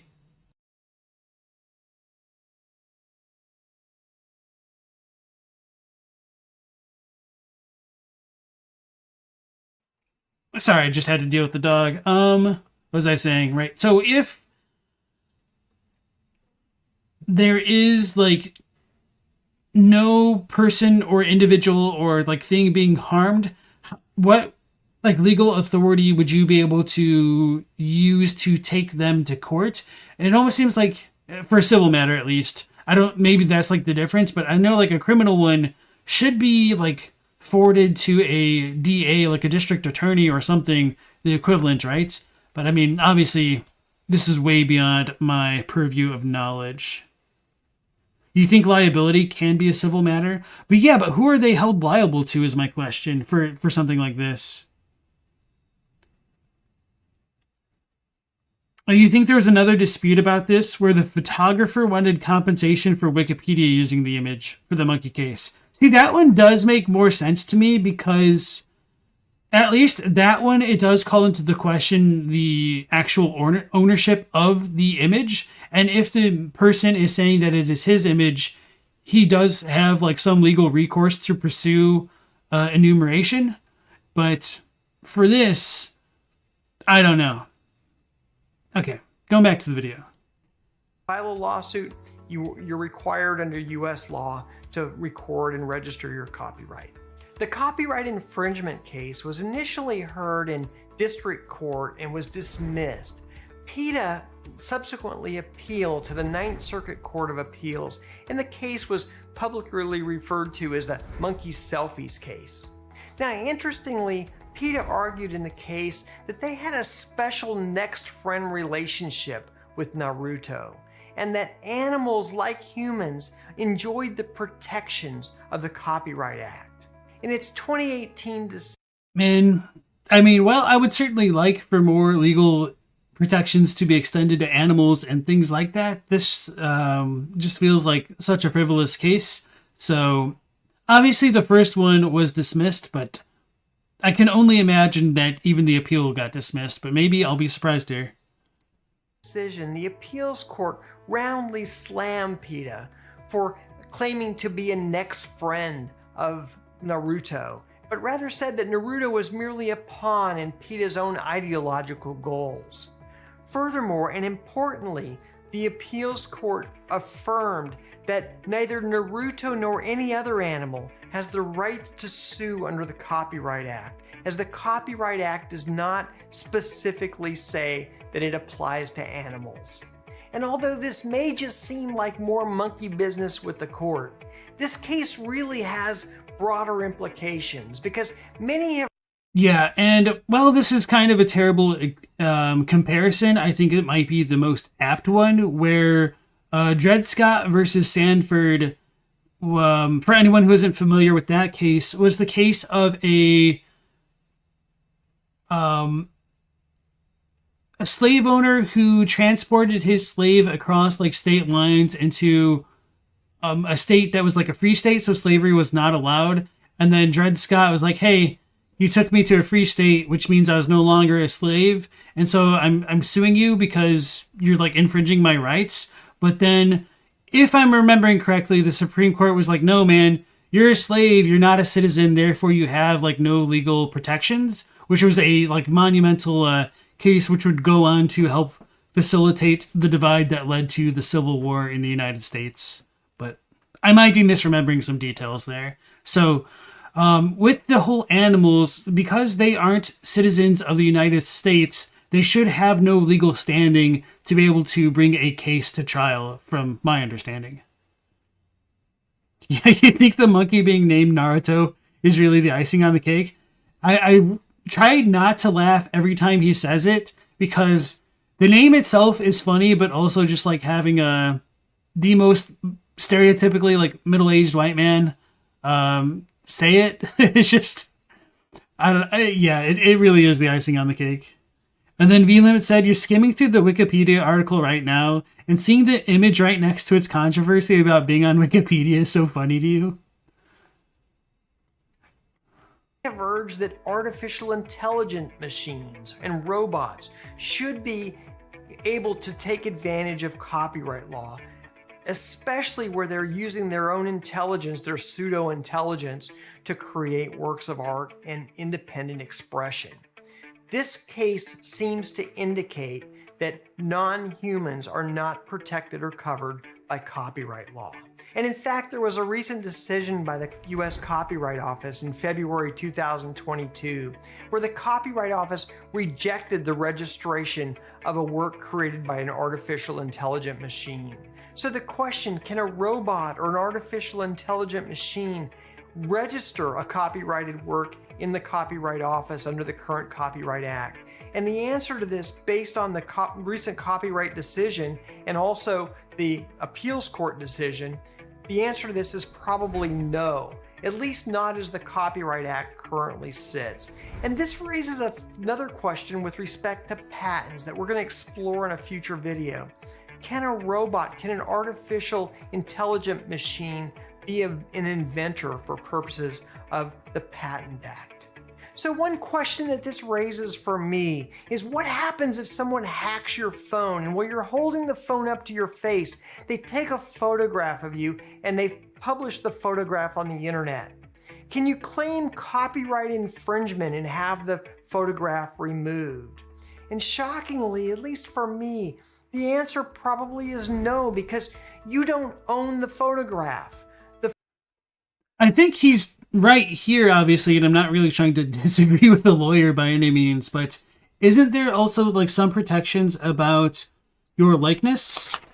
Maybe it's a bit different if you're like literally out in public when the picture's taken, but as far as I'm aware, with no express permission granted to somebody to use your likeness, is that copyright, or is that trademark, or is it like something else? I don't really know.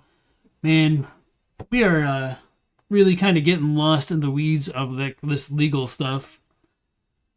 Doubt, pressing X to doubt? Okay.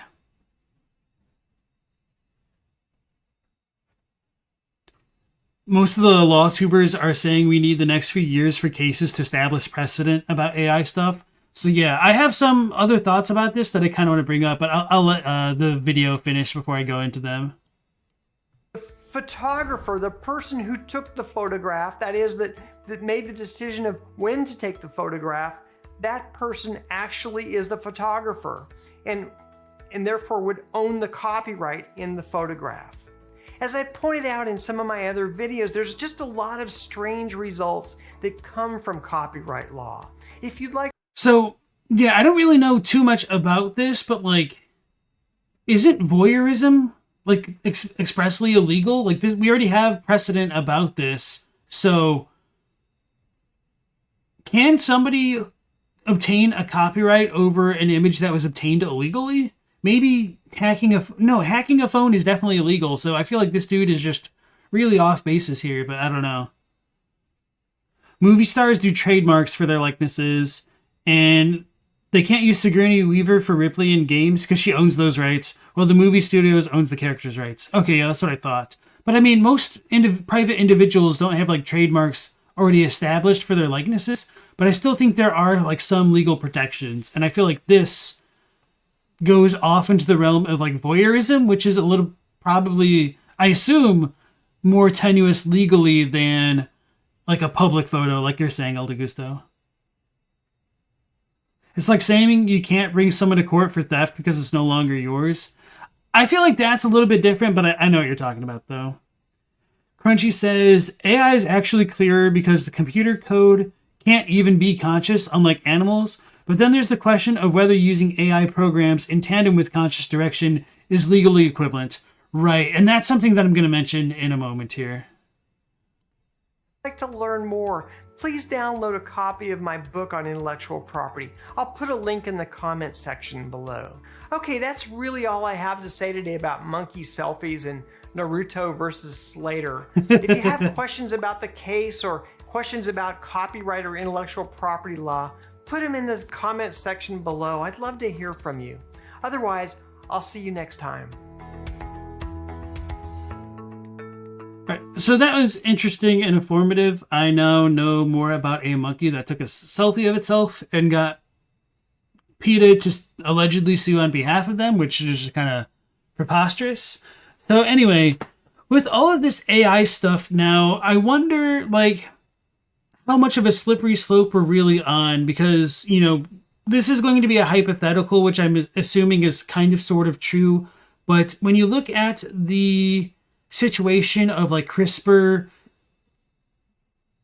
like sequencing the human genome and like balancing like DNA and all that stuff, couldn't somebody like make the argument that that is sort of pertained or like received from like AI algorithms to an extent? So is sequencing someone's DNA a byproduct of AI or not? I don't necessarily think so, because I feel like it's not that much different than a camera taking a picture of something and producing a photograph. So it's like a medium. But okay, so maybe that example is just bad, but like AI generating things. So somebody else had just mentioned in the chat, and I'm terrible with remembering names and short-term memory. Okay, so Hey was talking about the YouTuber who made and released music using the AI of a voice, and that voices cannot be copyrighted.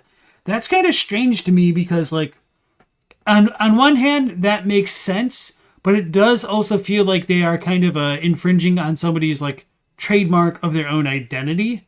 And of course, this feels like people need to make like the generic brand knockoff imitators for people to like pick up on. So like instead of like Rick Astley, you could have like Rock Astley, I guess, you know, and like Rock Astley sings "Never Going to Give You Up" in the style of somebody else, and that might be enough to like legally make it a parody or something like that. But I wonder how that works for things like public images, almost like presidents. Like I know like people make a bunch of videos like using presidential voices, like President Trump, President Obama. I haven't actually seen a lot of like Bill Clinton ones either, but that's not too important.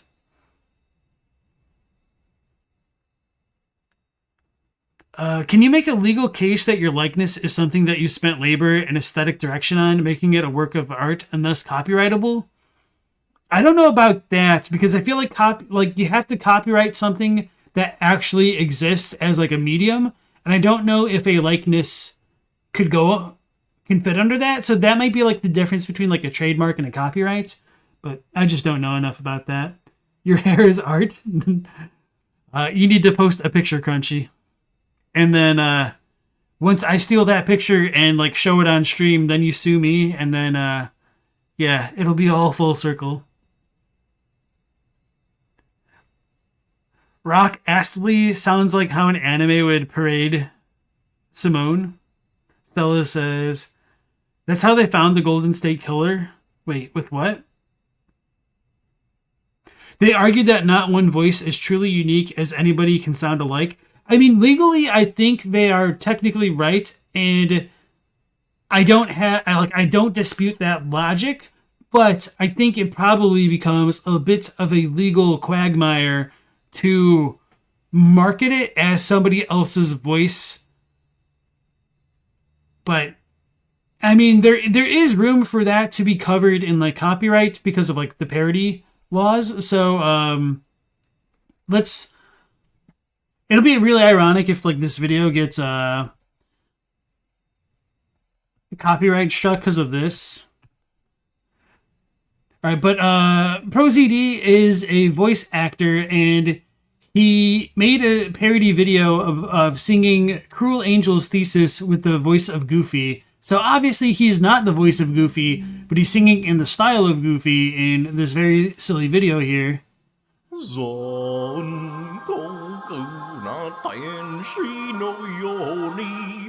And so if this was done with AI, would that make a difference? Because like, sure, it's not exactly Goofy's voice, or you could argue that it wasn't really Goofy's voice, and there might be some like other legal boundaries you have to go through in terms of like proving that you didn't use the voice actors of Goofy to train an AI, I guess. But man, this is some rough stuff. Yuck! I'll do it again. Yeah, I have a terrible Goofy voice. Fly me to the moon. Let me play among the stars. Anyway. Now I'm going to get got by Disney just to watch. Weird Al is smart and he always asks permission from the OGs before making parodies. He knows they are litigious. Yeah, and he would probably still be safe, but I mean, who really wants to go to court over some bullcrap for months on end? You agree it's a mess as the voice in question they're using is utilizing their likeness in their marketing? Yeah, so I'm kind of surprised they were able to cover their asses. You never thought I'd reference the Goofy meme? Believe it or not, I'm legitimately considering making a lore video explaining the lore of Dark Souls and Evangelion with references of each other to each other. All right, so let's go ahead and transition into the Shadiversity AI art debacle. Stop the lies AI made. Oh, this is an hour 30. Maybe we won't watch all of this now.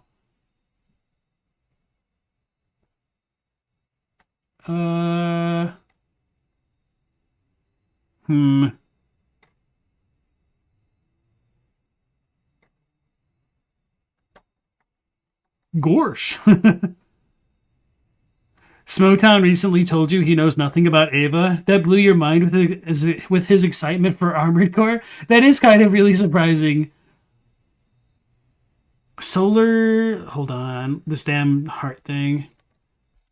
Solar Sands, that's shorter? Okay.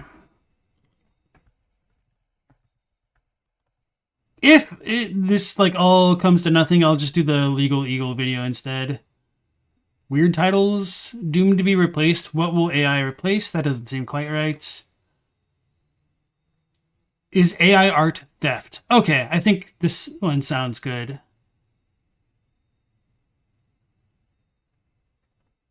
Shad's take is that you think AI should mostly be used as a tool to do a lot of tedious work, like art and backgrounds and stuff. Yeah, but even like no matter what you want to like talk about, there's still like the whole intrinsic question of how much of that can be artificially reproduced and then therefore like copyrighted if it's infringing on others' works to begin with. So like, I guess this topic is more robust than I was initially expecting, because in my mind, I was thinking about AI art as ripping off the people that the art was generated from.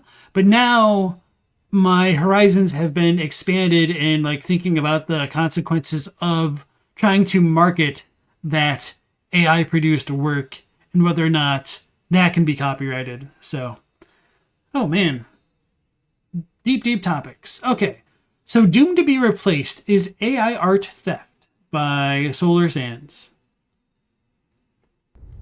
And I'm going to need to like go back and edit all of the videos in my description and everything. All right, here we go. not be the same. Few people laughed. Few people cried. Most people were silent. I remembered the line from the Hindu scripture, the Bhagavad Gita. Now I am become death, the destroyer of worlds. I suppose we all thought that, one way or another.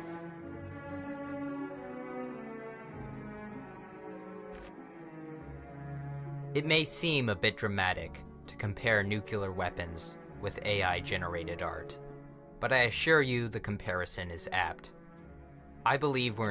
This kind of reminds me of the tweet that I saw like the past couple months where some girl on Twitter wrote something to the effect of people doing all the menial labor, but the robots creating all the songs, poetry, and music is not the future that I wanted to live in. Which is, man, if that just didn't get you right in the feels, oof. We're in trouble. Big trouble. We have unleashed a technology that even in its infancy is causing us to challenge not just a singular industry, but the core of human expression itself. AI art, at its most advanced, has the potential to dramatically change the course of human history. It all depends on where we steer it, and whether we choose to chain this Leviathan or let it free. And yeah, I think it might be incredibly smart to just take one of these AI art generators and completely steal all of the assets of things that are technically free market use because their copyrights have expired, and just steal all those styles of art and produce whatever art that you want. Because it seems like you're in the legal clear to do that, as long as the stipulations of using such AI software would allow you to do so.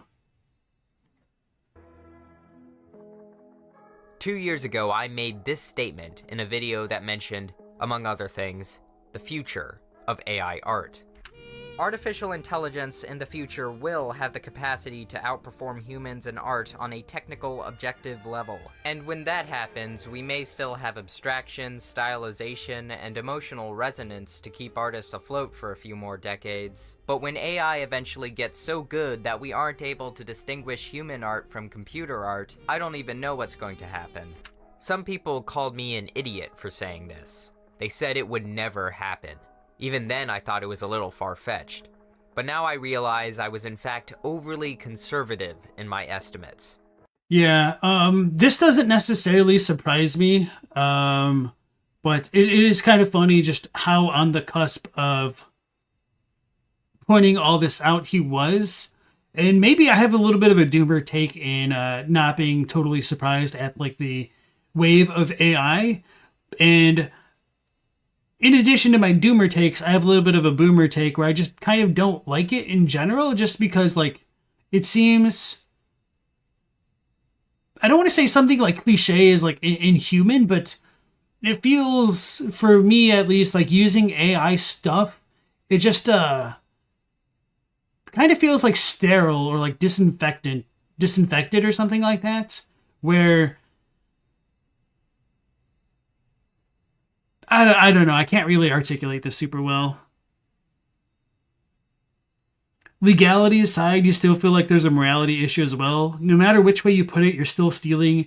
AI art cannot exist without the artists. So this is like one of the reasons why I wanted to talk about this topic, is precisely for that question. And in my mind, I actually don't really think there is much of a difference between an AI stealing the art of like thousands of artists, or even one individual human artist looking at an anime and be like, you know what, that art style looks pretty sick. I want to like copy it and like get good at drawing in this kind of style. Like, what is fundamentally the difference? I think on one hand, it's very easy to be morally outraged by the AI literally stealing the art of the artists versus individuals taking quote-unquote inspiration from other artists. And it seems like a very slippery slope. Like, why is one okay and why is the other not? I don't really know. And obviously, like, there is something to it where, like, you want to side with humans and protect them, but, like, legally, ethically, morally speaking, what really is the difference? There's no emotion put into it? Maybe. I don't know. That feels like kind of cliche to say. I would really need to think about, like, how I feel about the AI stuff. Okay. I think I got it. So, well, I really like the idea of being able to get fully customizable art within seconds, and I think that's such a valuable tool for humanity. I do think it would produce a lot of real harm for people who cannot continue to produce art without direct support from patrons or like customers and whatnot. And so without something like universal basic income or another way for these people to sustain themselves, I feel like we really are moving to that dystopian future where the robots produce the art and music and songs that we listen to in our daily lives. Whereas a lot of the humans are left to do the menial, laborious tasks of our day-to-day existences.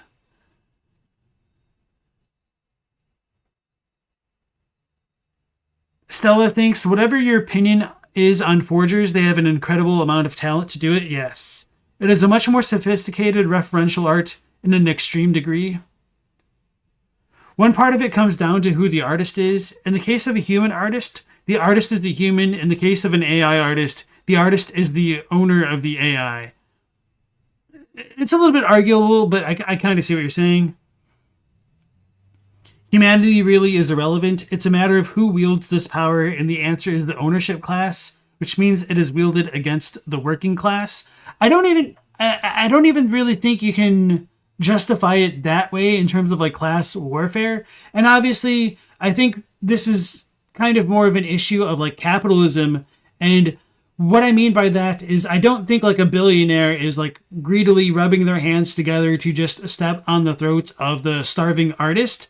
It's going to be the people that are closer to those starving artists which are more likely to do it. So I'll look at smaller YouTube channels like mine where I don't really make enough, ad revenue or whatnot to sustain getting paid commissioned work to make like really cool thumbnails or really cool graphics, designs, animations for my videos. So for a channel like mine, I'm heavily incentivized to use something like AI art to help make my channel pop and stand out. In some ways, I'm a fool for not doing it since we're kind of like still living in the wild, wild west of things.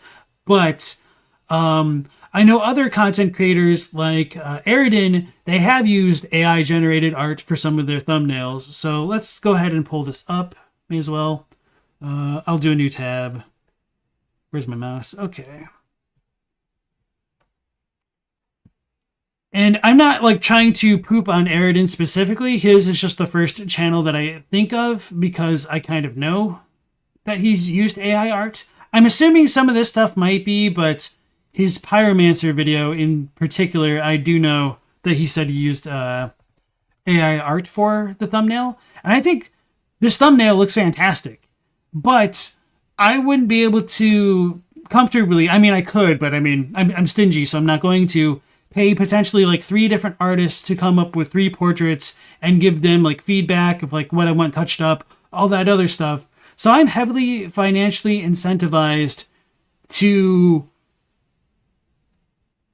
forswear like using an actual human to create this art and do what is financially like cheapest for me and most convenient, which would be like using this AI art. So I don't think it's like a ruling class thing or anything like that. It's just capitalism, and people are incentivized to min-max their costs and their profits. Crunchy says, couldn't it just raise the standards, making skilled artists more valuable? I think to an extent that is true, but to make a kind of a bombastic claim, I would say this is kind of more or less going to lead to the downfall, so to speak, of the quote-unquote middle class of artists, if you really even have a lot of those around. It sounds kind of oxymoronic to say middle class artist as opposed to like the trope of the starving artist. So I think you're going to get into this weird dynamic where you're going to have a very small number of elite artists, which I mean, we still already do it now. Like Banksy is a commonly held like household name of an artist, but I mean, aside from him, you have companies which produce art with whether or not that be like Photoshop, digital style art, individual artists that contribute to like illustrations for things like Magic games or books or even like YouTube channels now, but like these aren't exactly household names. And then you have like real artists, which are like part of the money laundering underground, where we don't even really want to get into that because we're just going way off topic. So what I'm trying to say is, for us in like more westernized, advanced countries, developed countries, you're not going to have as many people come out of college and make a living pursuing art when AI is going to devalue their art implicitly. And so that leaves people at the very top where they've kind of amalgamated access to art, whether or not that be through things like clip art or company-owned copyrighted art. And then you're going to have people on the fringes that we have access to. So like people in third world countries that have like internet connections and can do like commission stuff for bottom dollar pricing. So this, you might be able to say that it will increase competition, but competition's kind of already been increased. And people can't really compete with free, I think. One day we'll all make it. Yeah, hopefully, V-Limits. When AI allows small businesses or authors to compete with big studios with AI art? Yes. And so it becomes like an arms race where once everybody starts using AI art, it kind of effectively means no one's using AI art. But I mean, that's a little bit of a hyperbolic statement, but it'll just become like the norm, I'm afraid. You don't think there's an issue with using AI art, but the motivation I'm describing is very pitfall. Capitalism is about the ruling capital class, after all. So, right, I'm not trying to deny that. The difference in this paradigm here is that AI art is not technically like, well, it should not technically be considered capital because it is what's the word? It has no scarcity. Whereas like capitalism kind of preys on scarcity, and so once you take scarcity out of the equation, you're moving beyond like basic market capitalism and even like the ideas of like socialism and communism. But that's just going like way off tangent, and I honestly don't know like enough about that to really speak confidently about those points in general. And it is also pretty well beyond the scope of my channel to really want to dive into like class dynamics, classism, and all those kind of topics, just because they can quickly be divisive, and differences of opinion, I feel, tend to be irreconcilable and don't lead to a good faith-based discourse, just because our preconceived notions tend to get in the way of stuff like that. I mean, in time, I might transition content to talking more about this stuff, but at least for now, I don't think it's the most conducive for how I've already branded my channel.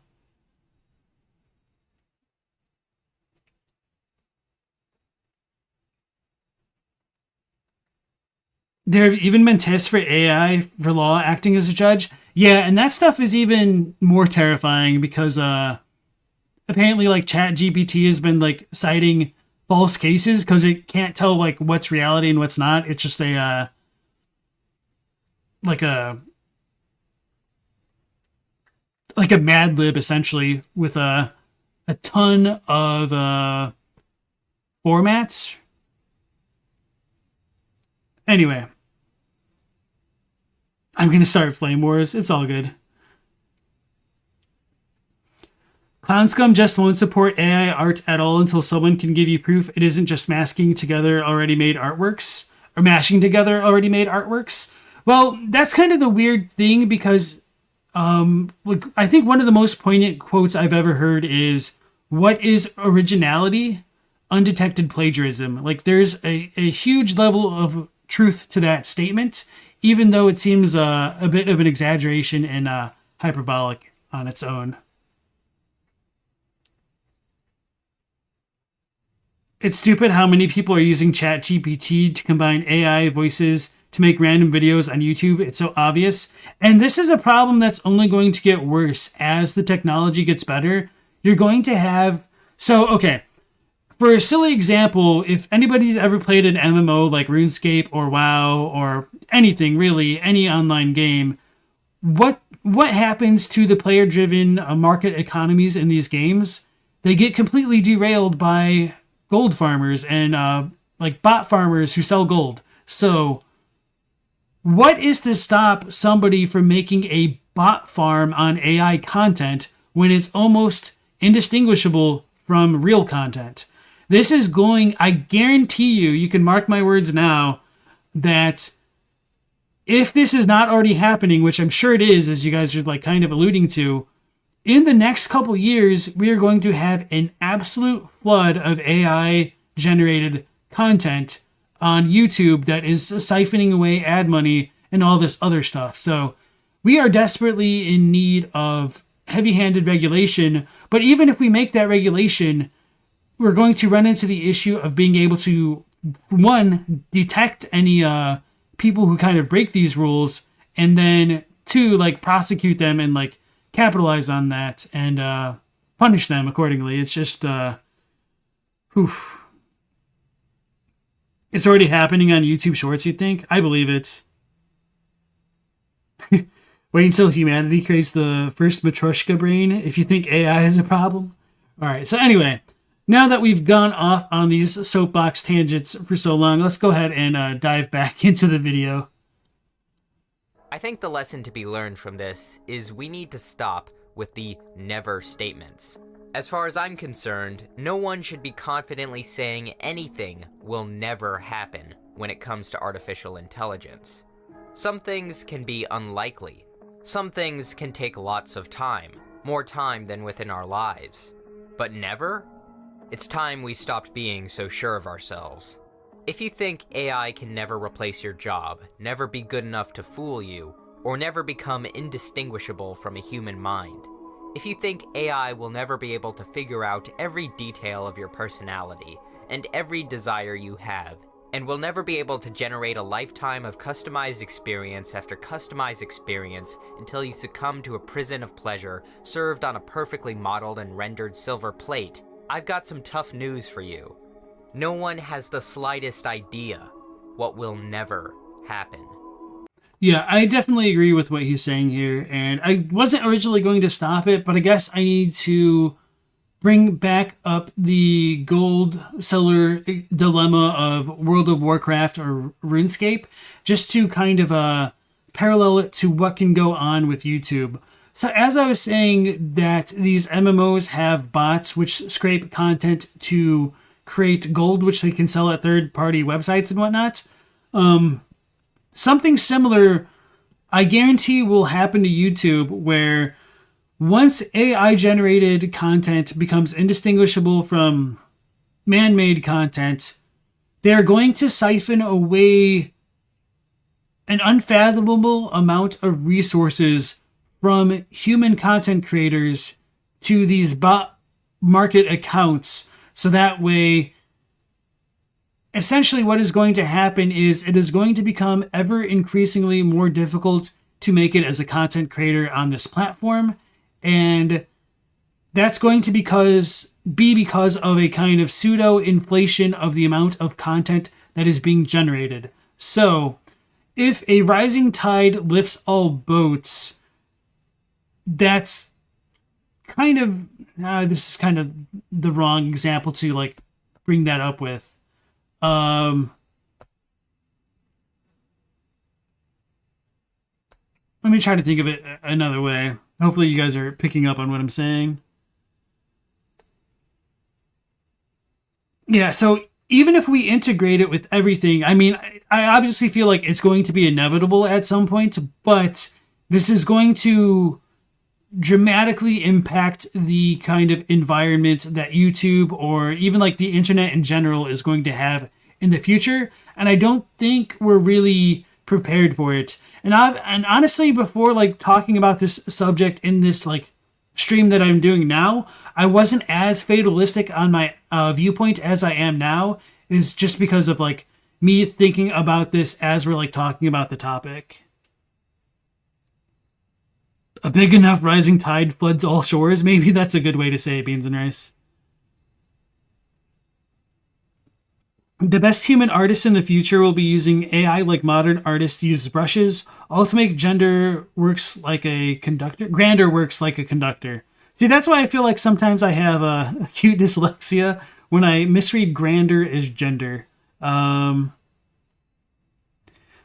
We shouldn't say don't build factories because it will outmode artisan labor, but that's what we may be looking at. It's more complicated because there is a degree of truth to that, in that like the Walmart Corporation has kind of destroyed like the brick and mortar mom and pop shop, but then it also should raise the question is like, how necessary are the brick and mortar mom and pop shops? Have they has their loss impacted society more than what Walmart has gained us? And this is a very, very, very complicated topic, because obviously like this will like tie into Amazon and the monopolization of like multiple industries. And yeah, I don't really want to go like too far down that route, but AI is so different. Yeah. You act like the AI will always need humans? Yeah, I definitely don't think so. And so somebody had said something like, what'd they say in the chat?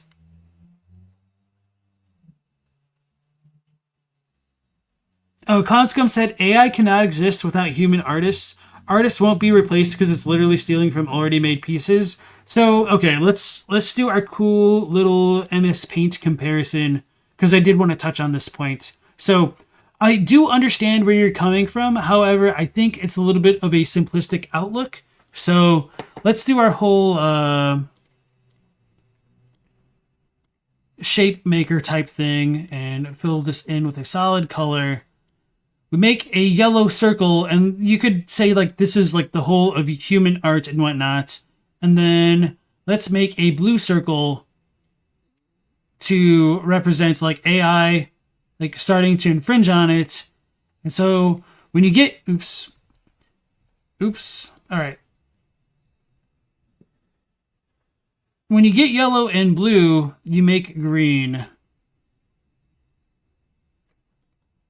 So what the hell am I saying? When yellow and blue make green? Well, over time, the AI pool is going to continue to generate from this stuff. So this green is going to start to look a little bit more teal, like over time. And so eventually this bubble is going to keep getting bigger and bigger, and you're going to have less human art to generate from. But by the same token, the AI is going to be iterating on AI art. So it's probably going to end up looking more like this, with a kind of like a blending of AI art, human art, and AI art, and AI art, and AI art, if that makes sense. It's about industrial revolution, but the question becomes who profits? The people who, quote unquote, would like weaponize it first. So the people who streamline the bot making process are going to profit from it the most. And I feel like people in third world countries are probably going to weaponize it fastest, because they're kind of already familiar with like working with these kinds of pretexts to begin with. And of course they'll have to deal with the hurdle of making a lot of their videos appeal to wider audiences. And so we might be like, oh, well, they need to speak English super well. Yes, but no, because part of the reason I think this can work so well for people in other countries is that the English-speaking world is only a part of the internet, and obviously it's a big part, but it isn't the only one. And so, like, the Spanish-speaking part of the internet, the Indian-speaking, or like Hindi, I don't know, Chinese, these are all going to have kind of cultural zeitgeists for each language, essentially, and the bot producers of the content for each language. So when we look at the Wikipedia articles by languages, yeah, this will probably be like a little bit of a weird comparison to make at first. The news around... So let's go ahead.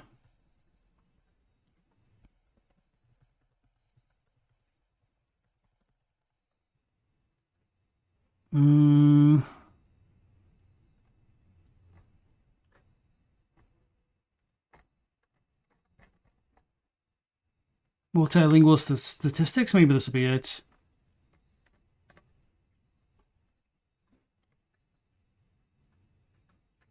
Alright, so maybe this doesn't have it? Wait, is this by year?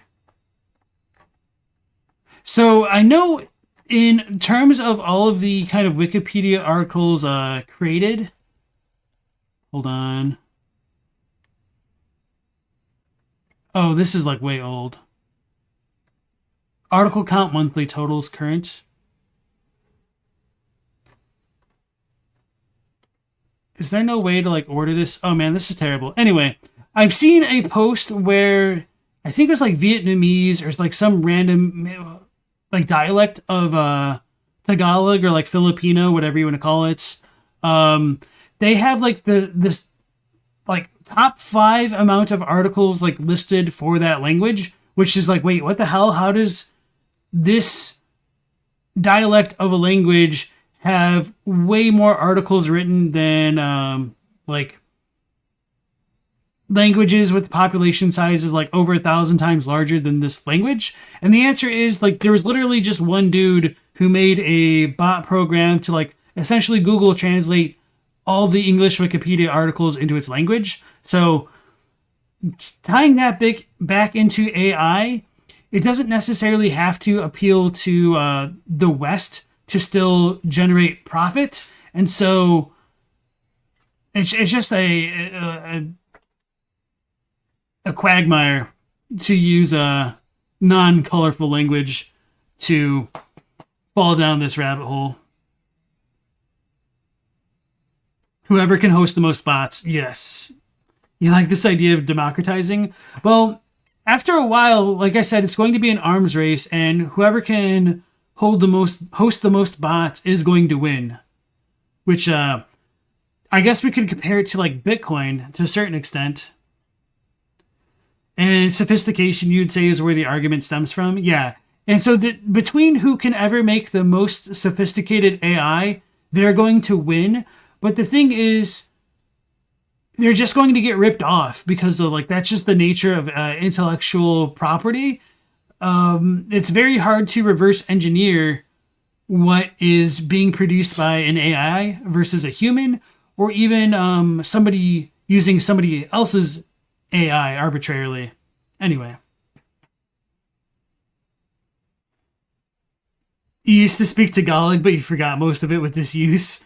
My condolences, man.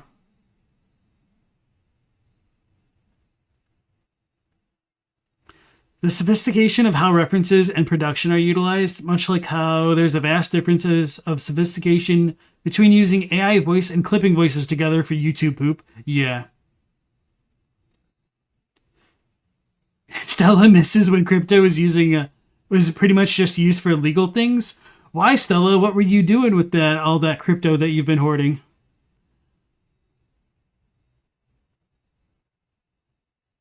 Okay, so we've beaten this horse down for a bit. Let's go back into the video. I feel like we might not even finish it tonight with the way we're going in chat. But yeah, I definitely appreciate all these comments. This technology is developing day by day. The information on this subject is vast. At the very least, events of the future are going to contradict what I say in this video. That's why, unlike my other videos, I will be splitting this one into parts. I'm doing this because as soon as this video is out, new information will arise. I'll be able to digest topics and research more easily, and I'll be able to see feedback from the community before I move on to the next part. Regardless, I will be attempting to be cautious with everything I say, and my cautious take is this.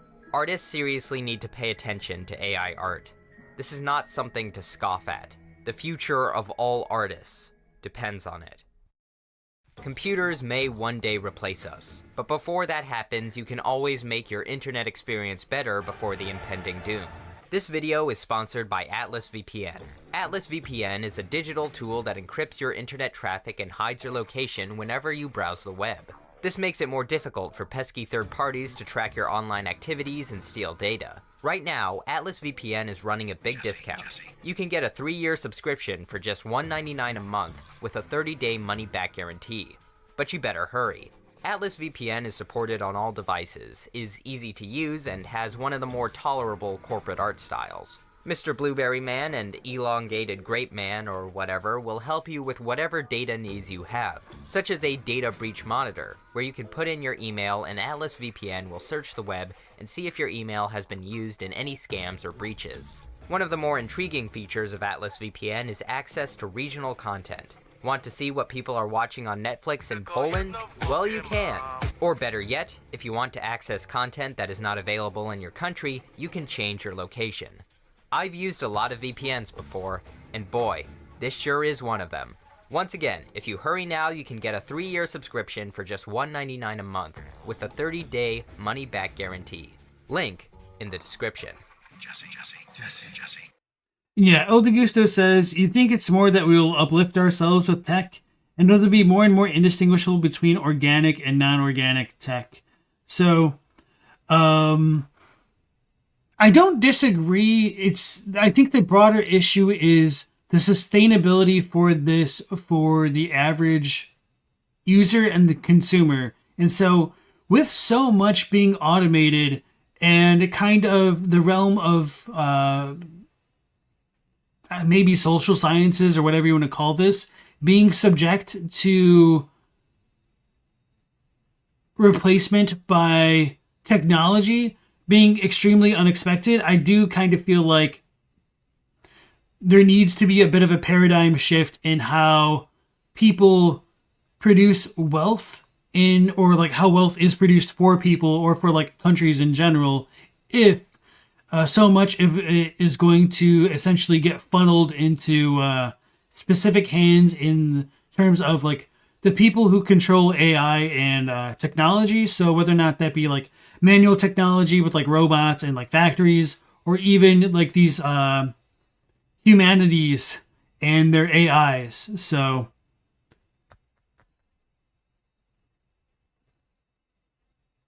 with that being said, like there's obviously a lot of stuff that goes along with it, and I don't really think we're really prepared to deal with these kind of issues currently.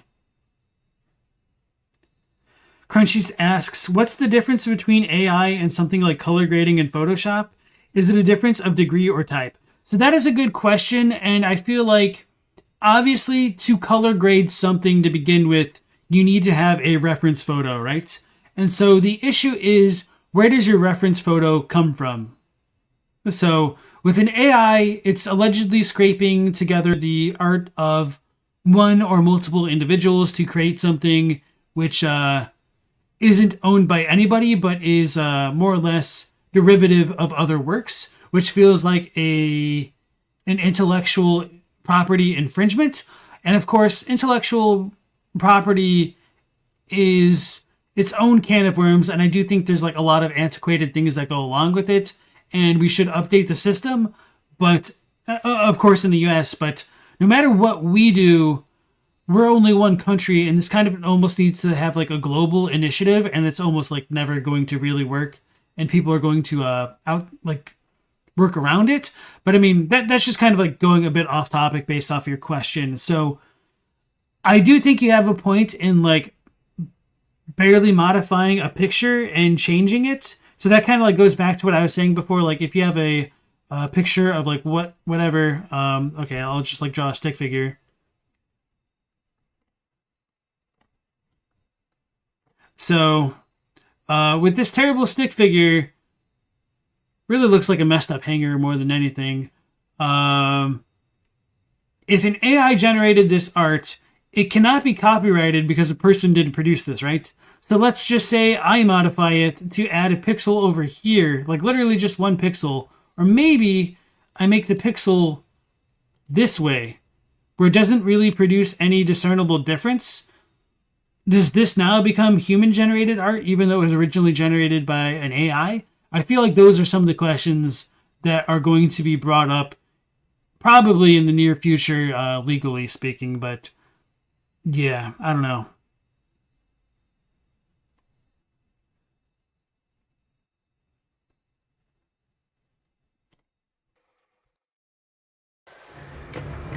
The Drawing Machine by John Revillius is a harmonograph. It enables people who can't draw to make pretty pictures. Anybody who has a visual idea but has no talent for drawing can use the computer. This machine was shown at the 1968 exhibition Cybernetic Serendipity. This exhibition was held so long ago in terms of technological history. The photos taken were all black and white, and the invitations and admission tickets had to be written out on a manual typewriter. The things shown and said then at Cybernetic Serendipity seemed so quaint, but at the same time, prophetic. The exhibition focused on computer and machine-made artworks and music, constructed not just by artists, but also by composers, engineers, and mathematicians. In the late 1950s, kinetic sculptor Jean Tinguely created several metamatics, drawing machines that produced their own abstract artworks, thus removing the hand of the artist from ever touching the paper. Tinguely provided 2 painting machines to this exhibition, which visitors could activate, choose the color, the position of the pen, and the length of time the machine operated. His machines drew on Dada traditions and were often deliberately noisy and moved haphazardly.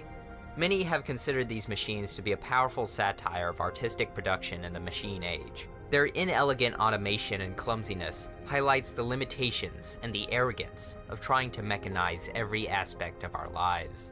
The machines in this exhibition, though simple as they seem, spurred the imaginations of its visitors. Those faraway possibilities showcased then are now our reality. I want everyone to understand something. The word simple cannot be used to describe this situation. The host of ethical and legal issues that AI art introduces to the world is beyond complicated. The questions that can be asked are vast, and the answers that can be given are tiny. The best I can do is to focus on one topic at a time. So, I choose to emphasize first and foremost this question: is AI art theft? First, we're going to have... Yeah, and so this topic became much larger than I initially envisioned, because this is kind of what I was expecting when I was first looking into this tonight. Like, obviously, this is, like, the topic in general has been on my radar for, like, the past year or so with all the stuff coming out, but, man, holy cow. And then, hey, you said, wouldn't the argument in this case be that... Sorry, wouldn't the argument be in its transformative nature in that case? Maybe. And so that kind of goes into the whole, is AI art theft? Is the AI art transforming the original artworks that it's coming from? And if so, like, because it is not a human, can that be considered transformative? I'm assuming, like, those questions are going to arise quite a bit. And then that does come up into mine and, like, what Crunchy was saying, like, earlier. Like, what if you just slightly modify something with, like, a color filter or whatnot? Is that transformative enough to make it human-generated art, even if, like, 99.9% of the basis of that, or the framework of that, like, art was computer-generated? I don't really know. I have to clarify what is meant by AI art and what is meant by theft. It's important that we're accurate in the words we use and the concepts we understand, as being accurate with our information is half the battle in an age of constant propaganda. One of the most common misunderstandings is that AI art programs generate art by taking an artwork, storing it, and reproducing it in the exact same state, or by taking multiple artworks and combining pieces of them into some sort of complicated collage, or by averaging multiple artworks together. This is usually incorrect and does not represent how these systems are designed. The actual process is much more complicated, and I implore everyone to get at least a basic understanding of how current systems work. I would recommend these videos that go into the technical and conceptual details of the technology. If you want to know an extremely simplified version of what is happening with programs like Stable Diffusion, here's a summary. First, a dataset must be gathered. This is done either by somehow finding enough of your own data, or by scraping the internet and collecting millions, if not billions, of image and text pairs which will be analyzed. This scraping is not done live, and is instead collected every few months or so. Next, machine learning will then use this data to learn the similarities and differences that make up an image, even if they don't make sense to humans. These dimensions are associated with key words, which it can match with the words in a given text prompt. In a sense, the AI is breaking images down to the smallest conception it can, the pixels and relationships between pixels. This space where these mathematical dimensions are assigned to these properties is called the latent space. Next is diffusion. Diffusion is trained by starting out with an image, then random Gaussian noise is applied to it in steps until full noise is achieved. The process is then reversed, and the machine learns which noise should be gradually diffused or removed from an image. By doing this many times with many images, it can learn how to remove noise from random seeds for new compositions, using the text prompt as the guide. That's pretty crazy. I mean, it makes sense when it's broken down that way, but holy crap. There are many instances of automatic tools that can aid in the art-making process. Just know that we are not talking about some sort of crazy filter or an advanced collage. When I mean AI art, I mean this process. So what do we mean by theft? All these systems need data, and they need lots of it. To get this data, millions if not billions of images are scraped from publicly accessible data on the internet in a currently legal process. The most valuable data are images with accompanying descriptive text. The latest and greatest source for this data, the dataset that helped train Stable Diffusion and Google Imagen, is Lion 5B, compiled by the nonprofit Lion. Lion 5B is an open-source dataset containing 5.8 billion image-text pairs scraped from the internet. Lion 5B uses files obtained from Common Crawl, a nonprofit 501 organization which completely crawls the entire internet, including websites like... Wait. At first, I thought I was going to say that it was Common Crawl, so therefore, like, all these works were in the digital commons, and then therefore, like, not subject to copyright claims. But now with like them mentioning like deviant art and stuff, I'm not so sure. So maybe this is like the digital commons. But yeah, if the AI art was generated from things that were copyright free, I wonder how people would feel about that, but I don't know. Like, ethically, nothing is technically wrong, but I feel like even still, some of the stuff is still, like, harmful. And so, man, this is rough. 501 organization which completely crawls the entire internet, including websites like DeviantArt and Pinterest. In this data are several things. Andy Baio and Simon Willison searched through one of the smaller Lion datasets and discovered some of the most frequently found captioned artists in it. And that the top artist in this list was Thomas Kincaid. Oh, Thomas, why does your weird legacy keep showing up? Other, less amusing things have been found in the Lion dataset, including pornography, non-consensual pornography, violent content, and private medical records. When questioned about this type of content, every data-gathering organization says roughly the same thing. Those images were simply gathered from publicly available data, and we have filters for abusive content, but they are not perfect. Using the website haveibeentrained.com, you can discover if any images you have created have been used in Lion 5B and Lion 400M, and flag them for removal in any future AI training. That's kind of crazy, and I feel like they're probably opening themselves up to a lot of legal issues by not, like, having a whitelist entry as opposed to just taking what's quote-unquote publicly available because they don't know what has already been copyrighted. But yeah, I don't know, because like YouTube should also be kind of subject to that stuff. But there's just like this weird legal gray ground where YouTube isn't held like directly liable because it's user generated content, as far as I'm aware. And so like the most that they do is just like enforce their communal terms and guidelines. And so that's why they're not like legally in trouble for me playing Elden Ring on stream and violating what's it called, like FromSoftware's trademark copyrights. But yeah, I don't know, man. El Degusto used to subscribe to Midjourney and built a big pile of AI art to make a big vault of future resources for RPG PDFs you're working on. And Xandros, oh yeah, welcome back to the stream. I saw you earlier, but in the stream of consciousness, you got a little bit lost in the sauce for me.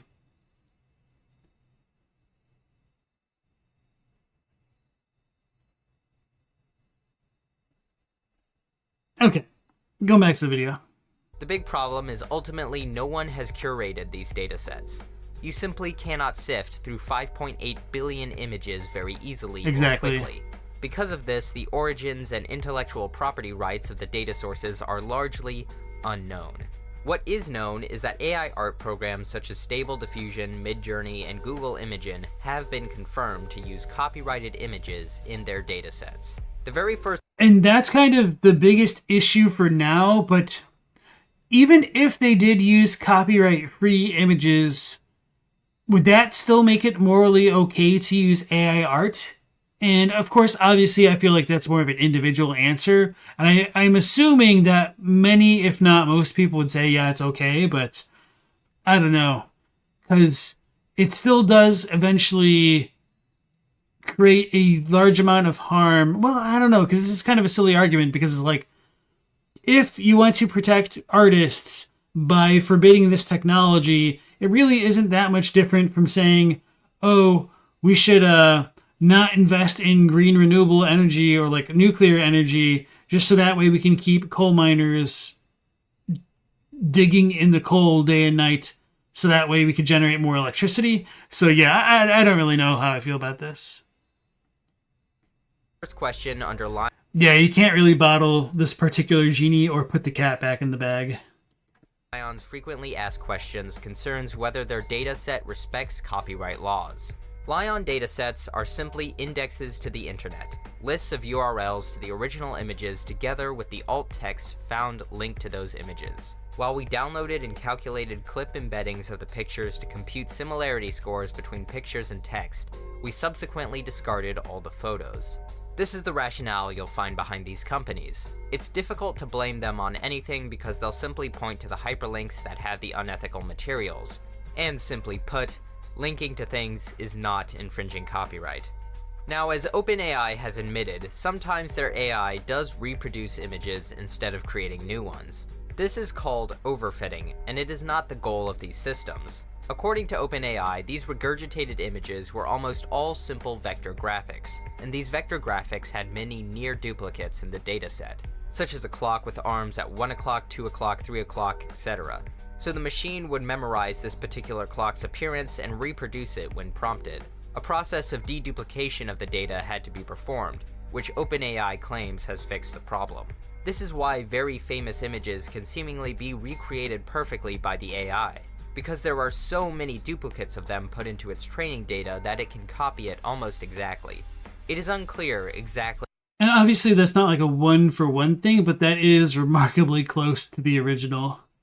Which is why people use stuff like this. Bloodborne mentioned that y'all get activated in the chat now. If you no longer want human artists, this is how you get rid of human artists. Yeah, that's kind of my fear here. But technically speaking, and this is the issue, is legally, there is no obligation to keep human artists employed, just as there is no legal obligation to keep coal miners employed, is kind of what I was trying to say. Like, it doesn't really matter. It's the market forces which are going to determine the future outcomes of like both the coal miners and like artists. But obviously there's a little bit of hyperbole because like coal mining can be affected by a lot of other market factors like subsidizing nuclear and green energy initiatives and things like that. Whereas I don't really think you can get the same effect by subsidizing artists beyond like UBIs or just like making a government art program. It doesn't really, I mean, it makes sense in a way, but like nobody's really going to be on board with that, you know?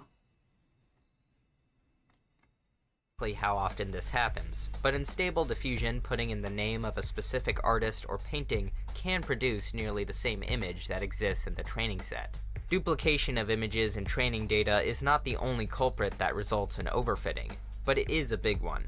One paper found that 1.9% of the random generations in their tests using Stable Diffusion and a smaller dataset copied training data, which could easily be more in Stable Diffusion, other models, and with the larger dataset, but it's hard to extrapolate these findings with certainty.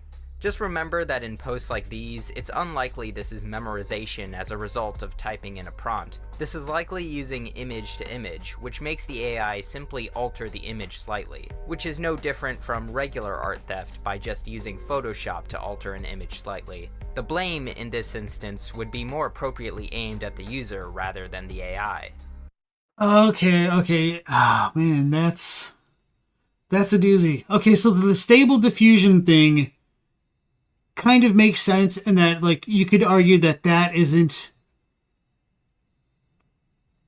copyright infringement in a certain way because it's not exactly modifying an image.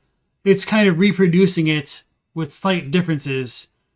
And this image-to-image thing is just modifying what's already existing, and therefore is kind of more of a direct infringement.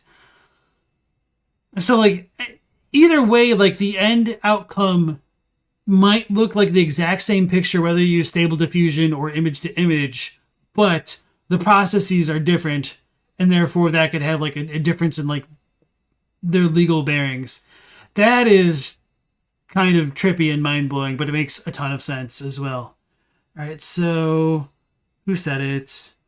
Beans and Rice asked, how about simply making sure that AI art just needs to meet certain legal requirements? That is a fantastic question, and I think you're kind of right, whereas AI art should have certain legal requirements to be legal. However, the issue with that for now is the current legality of things is unknown, and we don't have enough regulation to kind of guide the market forces right now. So we're kind of just in this limbo waiting for either more legal precedent to refine our legal system against these cases or potentially like preemptively creating legislation to dictate things, which can be which sounds good on paper, but can have disastrous effects in the long term. So, for example, I know that for the US, they wanted to make more fuel-efficient cars, but the way that they drafted the legislation for like trucks specifically was that a truck could have worse gas mileage for being like larger and like weighing more. So rather than making trucks more fuel efficient, the motor companies just built bigger trucks. So that way they didn't have to make more fuel efficient ones. And so they started marketing like bigger trucks as being better and more for the average consumer. And so now the US is flooded with gigantic trucks rather than more economical ones for like variety of reasons like size, fuel economy, all that fun stuff because of poor legislating on this topic. So fundamentally, you're right, and something should be done. And it's not like, oh well, we shouldn't make murder illegal because like, you know, people will still murder. No. Like something should be done. It's just doing something and doing something well are completely different beasts. Yeah, as Conscom says, your main problem with the AI art is that you don't feel like artists should have their art taken and used without consent. However, no one will go for that because any sane artist will say no. So, right. I mean, like right now in Hollywood, they were trying to make like forever extras, but like digitally imaging them so that way they could like place them in future movies. So, I mean, they're working on it.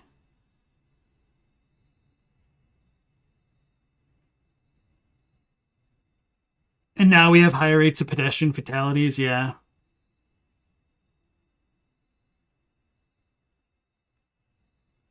Okay, going back to the video. Making the claim that the input phase of the AI art generation process is copyright infringement or is not copyright infringement cannot be said definitively as it stands. In the United States, the application of fair use allows limited use of copyright works without the consent of the author. For example, in the case of Google's massive book scanning project, copyright lawyer Aaron Moss argues, AI tools aren't copying images so much to access their creative expression as to identify patterns in the images and captions. In addition, the original images scanned into those databases, unlike Google's display of book snippets, are never shown to end users. This arguably makes the use of copyrighted works by OpenAI and Stability AI even more transformative than Google Book Search. Oh, yeah. Damn. That's kind of a fly in the ointment there. So,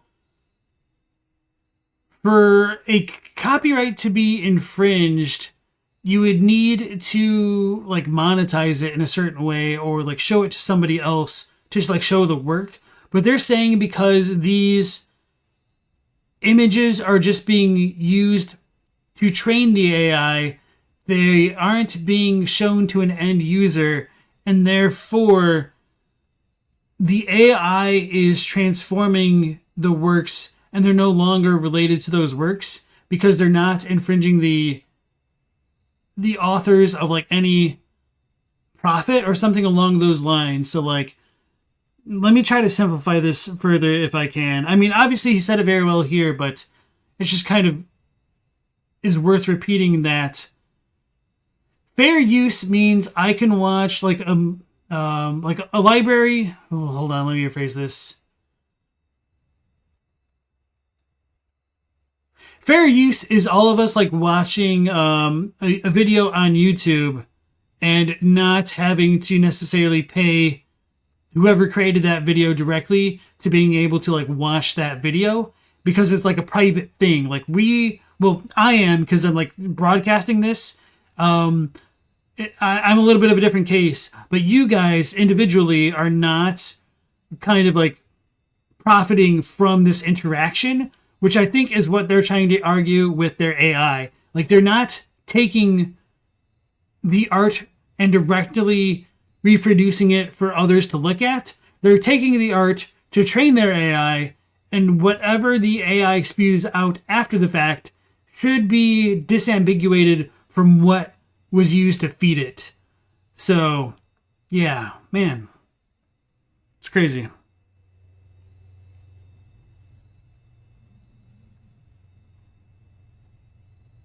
Schools can watch things for educating the young. Yeah, that's another fair use of the law.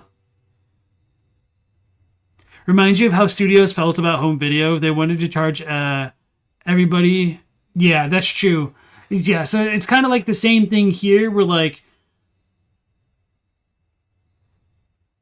Google is more or less quote unquote renting the videos, although they're kind of not, but well man, yeah, that really muddies the water because like they don't even technically, if this is the case, Google could be saying like even copyrighted works that are being fed into their algorithm are fair use because that algorithm isn't reproducing those images directly and it's just using its AI to make something similar to it.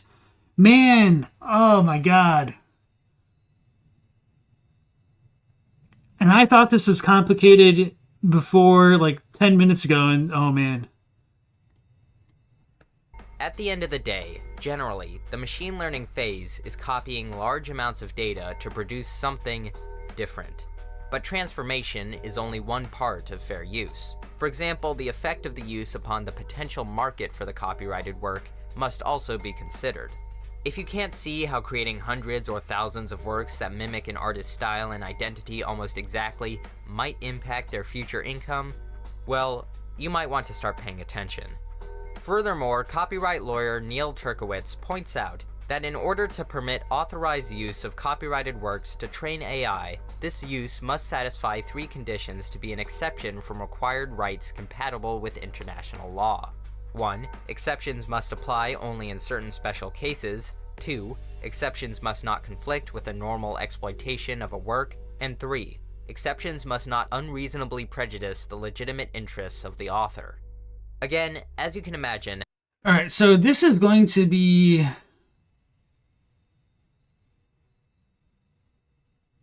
unfathomably difficult to parse in the future, because exceptions must not conflict with the normal exploitation of a work. I don't want to speak on behalf of the AI generating companies and whatnot, but let's say for just looking at the end user, if you used an AI which stole somebody else's art to use with its algorithm and whatnot, are you infringing on that original artist's work? Technically, you could make the legal argument no, because you may have never had an expectation or desire to take that original artist's work or pay for them, or even have the capability to pay for their work to use it, which doesn't make it legally okay that you did it. But if that were the case, you're not conflicting with their normal work process, and you aren't exactly exploiting that work process because it may not have been something that you were ever going to interact with in the first place. So that's kind of crazy. And obviously there's so many layers to this. This is kind of blowing my mind, honestly.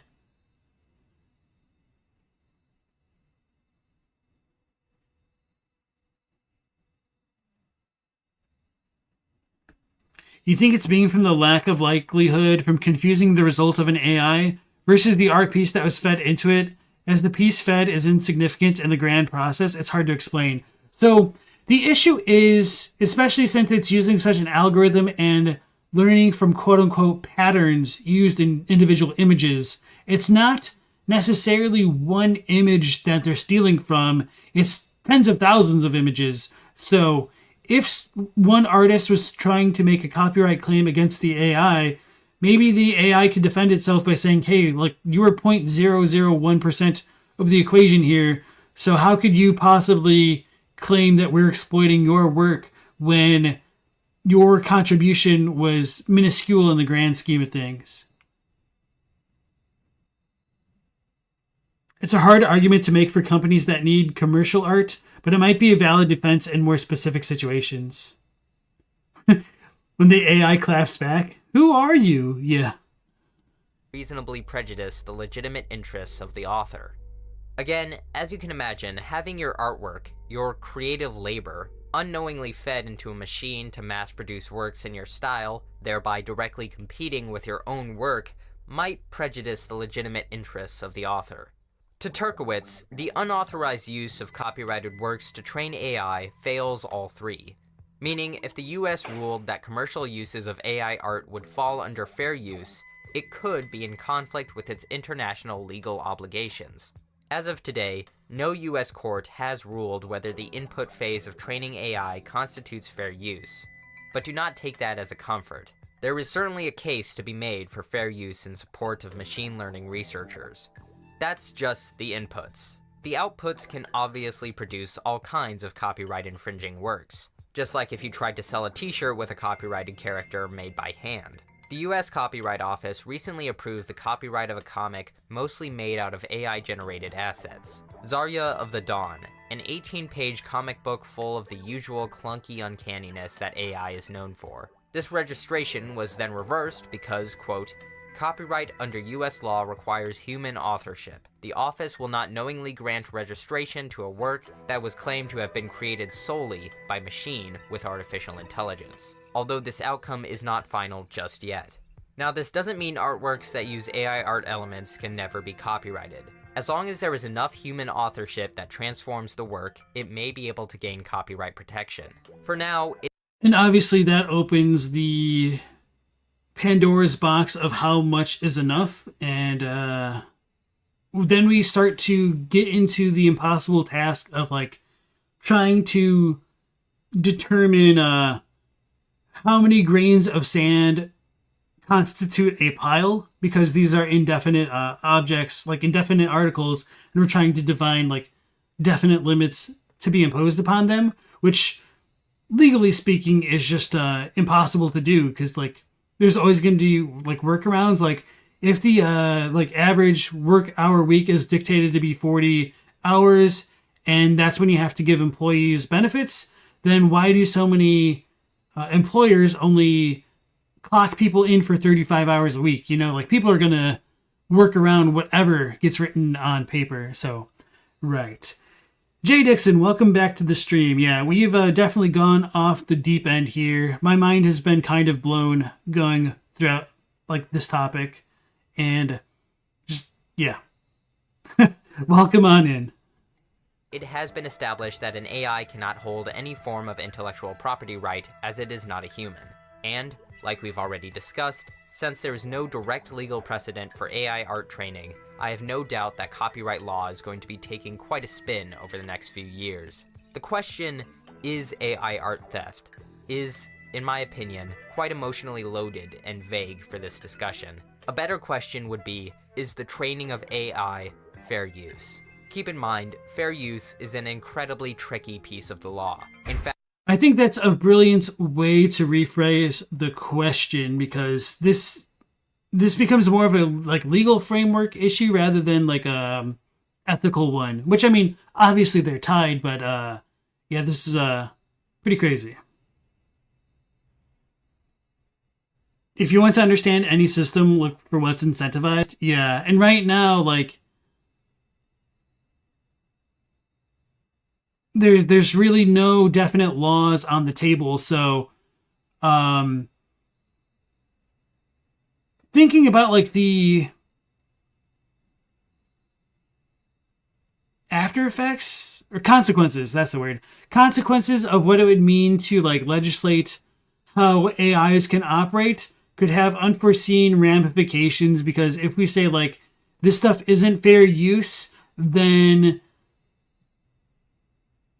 hold on, let me rephrase that. If AIs like crawling through data doesn't necessarily necessitate free use, then what would that mean for like a drug company like sequencing molecules and stuff like that? Would that not fall under fair use? Would they need to pay like other pharmaceutical companies for like the effects of their research?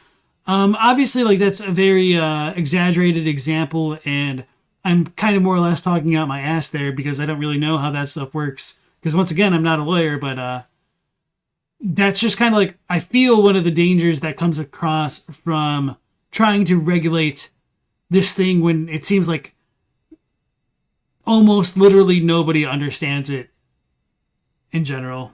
And of course, even if somebody does understand it, we still run the risk of the unintended consequences.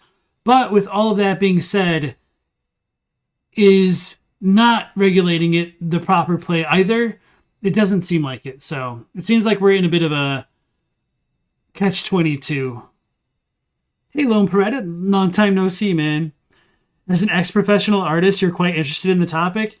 Yeah, as a content creator, I'm interested in this topic, and now, like, I feel like I need to lie down. in fact, it isn't a law, it's a guideline, a test used for helping courts make decisions. However, if we focus on the amount of work that is used, the purpose of using this work, and the market effect these outputs could have, in my opinion, I would lean towards no.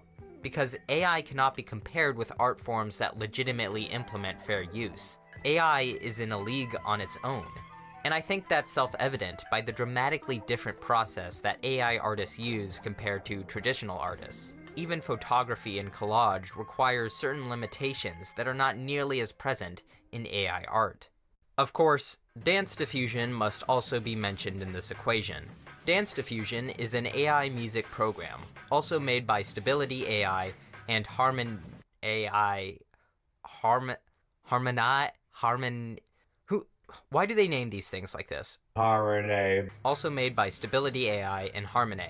In this now infamous article is this Alright, passage. that's pretty good. Dance Diffusion is also built on datasets composed entirely of copyright-free and voluntarily provided music and audio samples. Because diffusion models are prone to memorization and overfitting, releasing a model trained on copyrighted data could potentially result in legal issues. In honoring the intellectual property of artists while also complying to the best of their ability with the often strict copyright standards of the music industry, keeping any kind of copyrighted material out of training data was a must. When I was first made aware of this in Steven Zapata's video, I was shocked by how such a blatant double standard could exist within a company. Suspiciously so. So, I emailed the author of the article. It turns out the information in this article is paraphrased from this interview between Weights and Biases and Harmony. Just because, I don't want to put out a model that is going to be trained on a bunch of copyrighted data and spit it back out. That would be, bad from a copyright perspective. That would be bad legally. That would be bad science. That just wouldn't be a very good model if it's overfitting memorizing things. And because these models can be susceptible of memorization, I haven't released any models trained on copyrighted data that I would be concerned about. Things that's held back music machine learning is just music copyright is something you don't want to go up against. They also went on to say this. Eventually, I would love to have a model that is trained on all known music, and we can say, give me 50% Bruno Mars, 50% Beethoven, whatever. That'd be great. That would be so fun to play around with. And this. We can actually we have terabytes of stuff that we can train on legally already. Telly Davies, the author of the article, could not give an answer on why Stability AI and Harmony was highlighting their avoidance of copyrighted material for Dance Diffusion, where they didn't do the same with Stable Diffusion. She surmised that Harmony is just kind of left to do their own thing for the most part, so Stability AI's way of operation, in terms of copyright handling, might differ. It is very obvious that the legal power of the music industry is more vicious than that of individual artists. I'm not sure if this inconsistency is exactly because Stability AI knows they can get away with using imagery and not music, or simply because they're... Yeah, Chompy says you don't know that you trust these dudes. I feel like it is definitely healthy to be skeptical of these claims because they are very highly incentivized to make themselves look good, Like, they're not going to go out there and do these kind of, like, press conferences or, like, press interviews with the express intention of being like, oh, yeah, we steal all the time, but, like, there's nothing you guys can do about it, lol, So, yeah. I do take a lot of this stuff with a grain of salt, and I feel like I am a little bit lost in the sauce here between, like, what separates Dance AI, because they make it sound, or maybe I'm confusing Harmony and Dance AI right now, or Dance Diffusion, with all that stuff. Their policies are fragmented and confused, or a little bit of both. In the end, it doesn't really matter. Only the outcomes matter. My guess on why AI developers did not just use non-copyrighted images in the first place is that, while AI models may still have been functional with copyright-free images, the results might not have been as dramatic or impressive. Even being as charitable as possible to all of these organizations, I think most would agree things are moving way too rapidly. Our understandings of these datasets, legal copyright concerns, and ethical concerns are simply not developed enough for most to be comfortable simply pressing the gas pedal on everything. Thinking beyond copyright, the simple fact of the matter is these AI systems could not exist without the work of other artists. As Turkowitz puts it, those reproductions of expression, however temporary, are the raw materials used for the development of new forms of expression. In other words, AI isn't just inspired by the work it ingests, it owes its very existence to them. This is how I would approach the situation, not just legally, but with an emphasis on ethics. Although AI doesn't usually copy images it is trained on verbatim, it can copy art styles incredibly well. I would say it's more than capable of ripping off artist styles. There have been many instances of AI copying the art styles of artists when people have deliberately written that artist's name into the prompts. But you can't copyright styles either, so we can't approach that legally. Right, and then that's like the biggest issue, and also goes with Loam is saying in the chat, in that as a tool, AI is good, but it ends up being used unethically because of greed in a way that makes people lose their jobs and using artists' works without their permission or their benefit. So, right. And going back to that whole idea about style, it can't be copyrighted for multiple reasons because a style doesn't necessarily belong to one person. And I feel like one of the issues like this AI art stuff in particular is how many artists can there possibly be that have a legitimately unique style?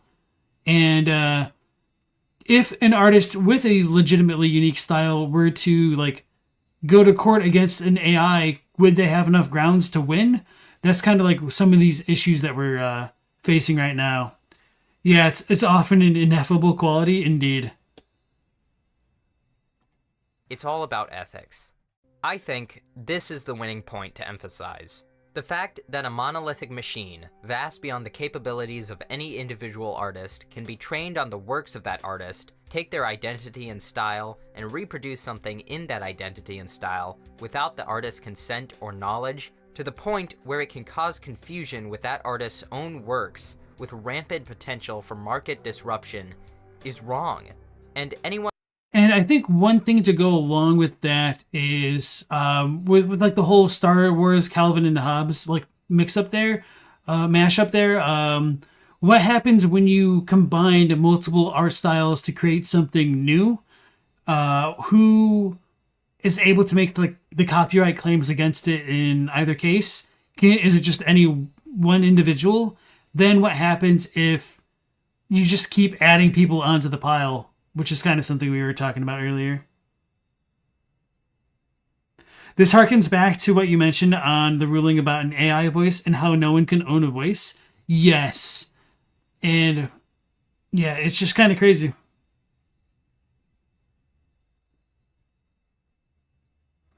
What point can you narrow down style into an irreducible complexity that can still be copyrighted? You can't copyright a line in a circle, so at one point is it complex enough, like sandpile? Yeah, exactly. Loam says, if as an artist you could feed your own work into an AI to have more free time or allow you to make to do better jobs, then that would be ideal. So I totally understand where you're coming from, and you kind of missed my soapbox tangent earlier in the stream, is that it sounds good at first, but what happens when that work ethic becomes weaponized? So let's say we have Lone Peretta, the LP in the chat, versus the LP me as a streamer right now, and we're both trying to create content. Let's say we're talking about the same stuff. So let's say for whatever reason, Lone Peretta and I are working on the topic of what's a random thing to talk about? Powerpuff Girls. So let's say he and I are Powerpuff Girls lore content creators. So what if we both upload our voices into AI to make an AI voice? And what if we upload our first 10 man-made scripts into ChatGPT and then told ChatGPT to make our 11th script about our Powerpuff lore channel, and then use the ChatGPT thing plus our AI generated voice to make our 11th video using all that work. Now, what if we did that a step further and I ran 2 scripts and like 2 voices, whereas Loam only did 1? Now, what if I took it a step beyond that and did 10 videos, 20, 100, and then over time, I would be able to use my own AI-generated bullcrap to feed into my own AI-generated bullcrap to produce something completely indistinguishable from whatever else I've been working on. So I feel like it really is an arms race down to the bottom of the equivalent of having a network of gold farmers in a game like RuneScape or World of Warcraft in order to collect gold, aka content, and quote-unquote sell it onto the internet marketplace of YouTube videos and like getting all that ad revenue and all that crap.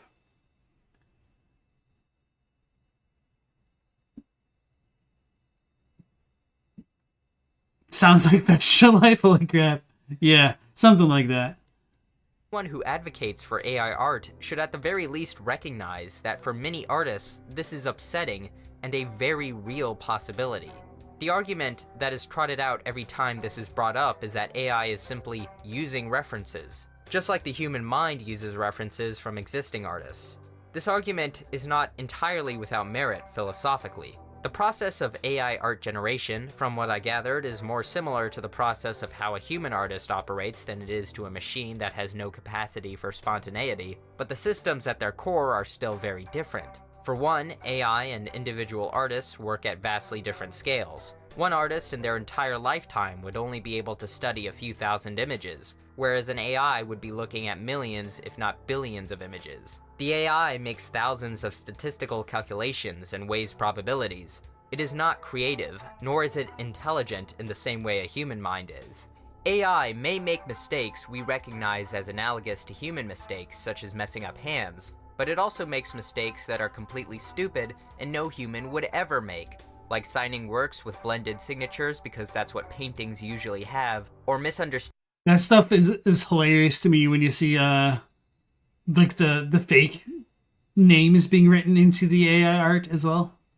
Understanding how an object is constructed so it can exist in a world with gravity. This is the difference between vast, unfathomable machines controlled by for-profit companies and the incredibly limited referencing capabilities of your average human artist, who is unlikely to mimic the styles of thousands of artists and produce rip-off art in massive quantities to the point it could replace those artists from which they referenced. It must also be mentioned that, also unlike humans, getting AI to forget is tough. In fact, there is an entire field of study dedicated to this called machine unlearning. If your data has already been used, it cannot be unlearned easily without affecting the model's performance. You could, of course, train the model without the training data that needs to be unlearned, but this is very expensive. You could also simply kill the model using algorithmic disgorgement, a foolproof method which destroys the entire program, meaning AI companies would have to start from scratch. You may understand why they might not want to do this. The message that everyone on the internet should repeat is this: those who develop AI should do so in the most legal and ethical way possible. AI systems and the value they create cannot exist without the data of artists' work. Therefore, artists should be compensated and asked for their permission before the work is used. AI developers. So this kind of works based on the idea. Well, hold on. This is just kind of an altruistic, nonsensical take because, as they say, it's easier to ask for forgiveness than it is for permission. And companies are going to break the law because there is no real legal ramifications that they can suffer, which will outweigh the benefit of them breaking those laws. So what I mean by that is, say they rip off tens of thousands of artists and whatnot. What's going to happen if they get sued by those tens and thousands of artists and they lose? The company's going to go under, but I mean, the people are going to be safe. It doesn't really matter. They would have generated enough profit to sustain themselves for however many years. The company will get tanked. Maybe there'll be some like legal restitution, but I mean, the individuals will be fine. Nobody's going to go to prison. So up until they hit that point, it's all profit. And there's also a very, very good chance that even if they did get hit by lawsuits or do get hit by lawsuits, that they might generate more profit than those lawsuits would cover. So, right. Fortune favors the bold, indeed. That's why the law should ask for forgiveness and not permission. You didn't know unlearning was this difficult? I didn't either, but it kind of makes sense because it's like the whole like Jenga framework where it kind of like builds up like a house of cards.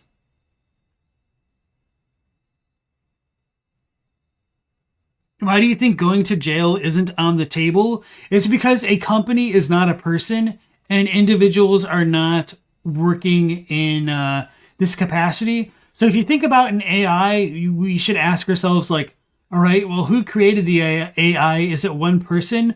Then if it's more than one person, like how do you dictate how much jail time that one person would get? But I mean, this isn't a criminal matter. This is a civil one. So yeah, it doesn't really matter.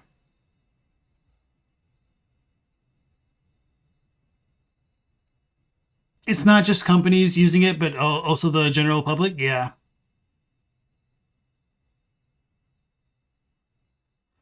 So yeah, as El Degusto did mention that there probably will be kind of private individuals that will like use AI, and they can get sued. But my point is, the creators of the AI themselves are financially incentivized to push forward until they get enough pushback where they can no longer do so. And that's kind of where we're at right now, where we have that arms race between the different AI manufacturers to get their product finished and out on the market, so that way they can like take up more of that market share or whatnot. I don't exactly know how they make money, but anyway, let's dive on back into the video. Boop. Should at the very least give them the option to opt in voluntarily, not opt out before they are automatically collected. There is either a way where a ton of people are exploited for a replacement, or there is a way where a ton of people are given proper compensation and warning to produce a very useful tool. Which one do AI developers want to pick? It seems that people who are invested in these technologies have already made up their minds. In this telling interview, Midjourney's founder, David Holes, told Forbes they just kind of gave up when it came to getting consent from artists for copyrighted works. Furthermore, here is a tweet from the executive chair for Stability AI that gives you a general idea of the philosophy of some of these tech leaders. If you want to win when producing innovative technology, it's better to ask for forgiveness than Man, it's almost like I watched this video beforehand. What timing? Permission. It's riskier, but it can catapult you to the top. True innovation unsettles people, inviting strong pushback. The article linked comes to this conclusion. We're very fortunate that so far the people who have built these models seem to be generally ethical people. Unfortunately, the current incentives are such that anyone who is willing to open things up faster and with less restrictions will win an advantage. As a huge fan of this space, I'm supremely excited to see what happens with these technologies. Morally, it's upsetting that less caution and fewer restrictions might win the day. This kind of argument falls in line with another frequent argument, which is the idea that other countries such as China or Russia may develop AI systems with less restrictions, and thus have a temporal advantage over the supposed ethical shackles with which we lock ourselves up in. As if I mean, it's going to be true no matter what. It doesn't really matter what country is going to do it, because capitalism knows no borders, as they say. This was an artistic arms race. I find these kinds of appeals frustrating for two reasons. One, if we don't do it, someone else will, is not a good foundation for ethical behavior. Other people could develop all... Of course not. I mean, it's just a cynical race to the bottom. Like, as like people say, never mind. I don't want to go down that route. But like I was saying, like it's just all about profit, and so the pursuit of profit is kind of self-sustaining, you know. So morality is just kind of irrelevant to the bottom line when I'll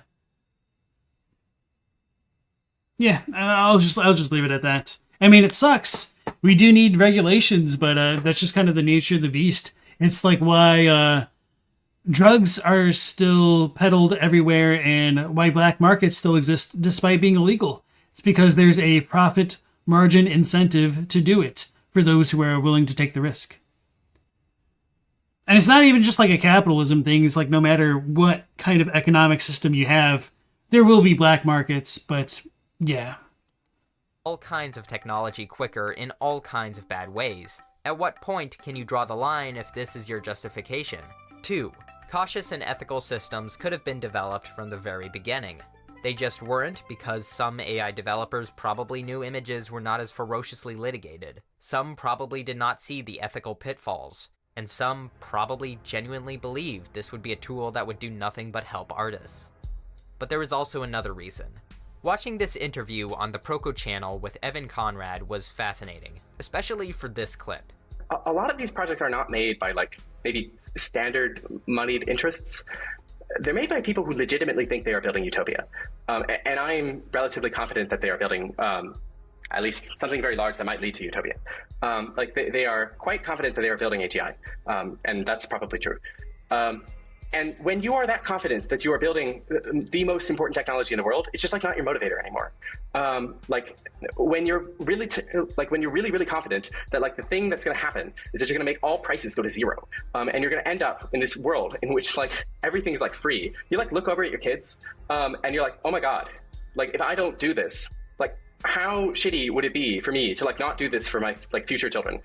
If what Evan is saying is true, that scares me more. And so that might also be a motivating factor for some people. And as they say, like in the internet, like once something is on the internet, it's never coming off. And so as soon as the one AI generator makes like the silver bullets, smoking gun, nail in the coffin, which gets the formula right enough that it's good enough to like produce things like undetected, it's going to be game over. Like there's no stopping and turning back the clock. So in some ways it's just going to be a matter of time. Cause like, just ask yourself, like, does anybody in chat know anybody ever who's pirated like Photoshop or like Microsoft Word or even Windows? So just imagine what it would be like if you could get an AI the same exact way. New flavor of dystopia just dropped. Yeah. Welcome back to the stream, Rabs. Nice to have you again. Yet so much of the early internet is missing. Yeah, you're right in a certain sense, but I mean, like,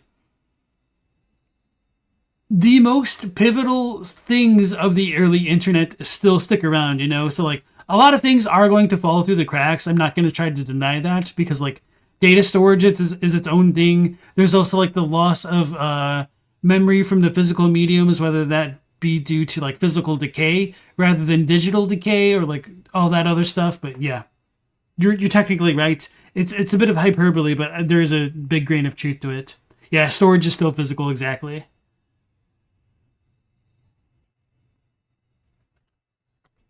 More than people purely interested in money. Say what you will about greedy people, their behavior can at least be controlled by losing or gaining money. That's something we can influence. People who believe they will build a utopia can't be controlled by anything except losing or gaining some idea of perfection that we can't influence. They are far more dangerous because anything can be justified to achieve perceived infinite value. Asking for permission, in their view, slows technological progress. Worse, it slows our chance at obtaining utopia. So might as well go forward with it before anyone can step in. I doubt all AI developers are like this, but it's a kind of mindset I find worrying and can allow normally moral people to commit heinous acts. Whatever the case, AI art is here, and that leaves the internet to adjust to it. The fact that art hosting websites like DeviantArt have not banned AI art, like Newgrounds for Affinity and Inkblot Art have, or at least put AI art into another part of the website or something, and instead created their own AI art generator service based on Stable Diffusion, is just one of those things that makes you think, what the hell were they thinking? The fact that ArtStation has also not banned AI art is unacceptable. They plan to implement a filter, but that only solves a little bit of the problem, which is the fact that AI art should not be flooding these websites in the first place. Well, I mean, who's gonna stop it? I mean, for real. You put a filter that says, hey, don't put AI art here. What's the end user going to do? They're just going to not select that their art is AI generated or forget.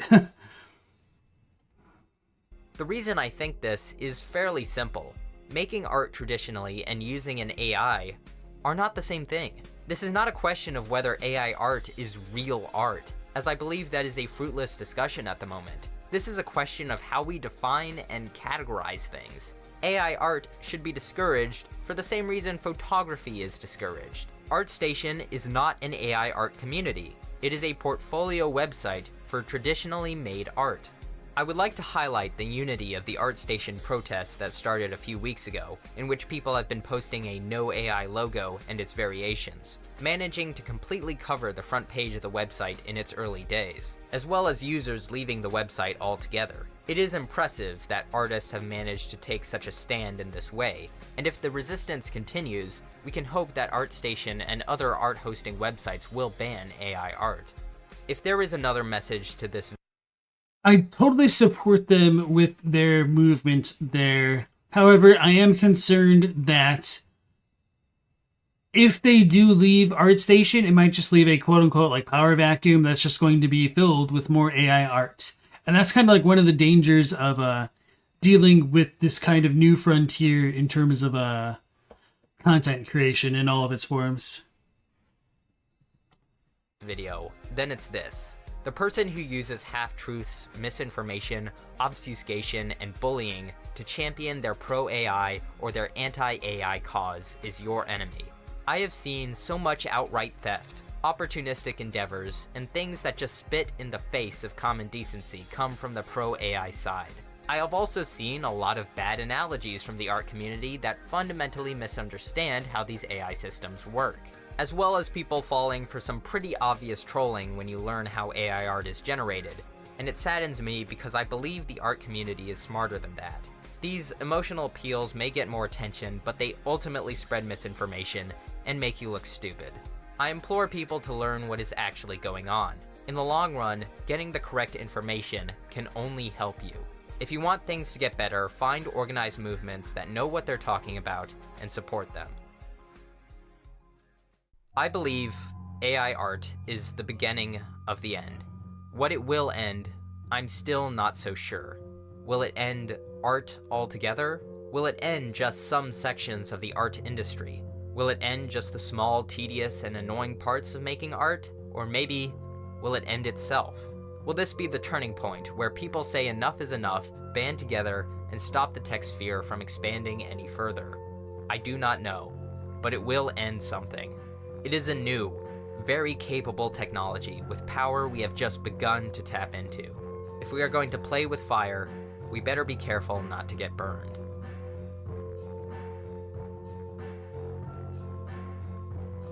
In the next part, I will be exploring more of these questions, the art of these AI models themselves, as well as more ethical and legal issues.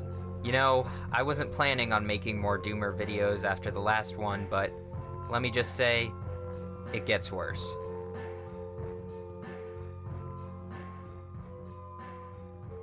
Whew. Man, what a heavy video, and a heavy topic in general. That was a great video. I'm terrified to look at part 2 if it's even out yet. So I'm going to go ahead and link it into chat. Doomed to be replaced is AI art theft by Solar Sands. Go ahead and give him a like. I'm going to give him a sub because I'm definitely interested in part 2 and 3. Man, I'm still kind of just mind blown at how much more depth there was to this topic than I ever could have possibly expected before diving into it. Part 2 is already out? Okay. Yeah. I don't know if I'll watch that on stream. Probably not, just because I feel like it'll take way too much time, and I'll probably just keep on like repeating myself at this point. But yeah, it's kind of crazy. IE Codman, welcome to the stream. Thanks for joining us, but we're kind of ending things here because definitely gone over time and didn't nearly watch as many of the videos as I initially expected, but you know, perfectly well and good because it's really important to kind of like dive into these topics and expand our horizons. I definitely have a lot more of a doomer take on the AI generated art stuff than I did a couple hours ago. So, man, really gets the noggin working thinking about all this stuff. You're going to assume this is much more in depth? Well, I would hope so because it's like almost 4 times as long.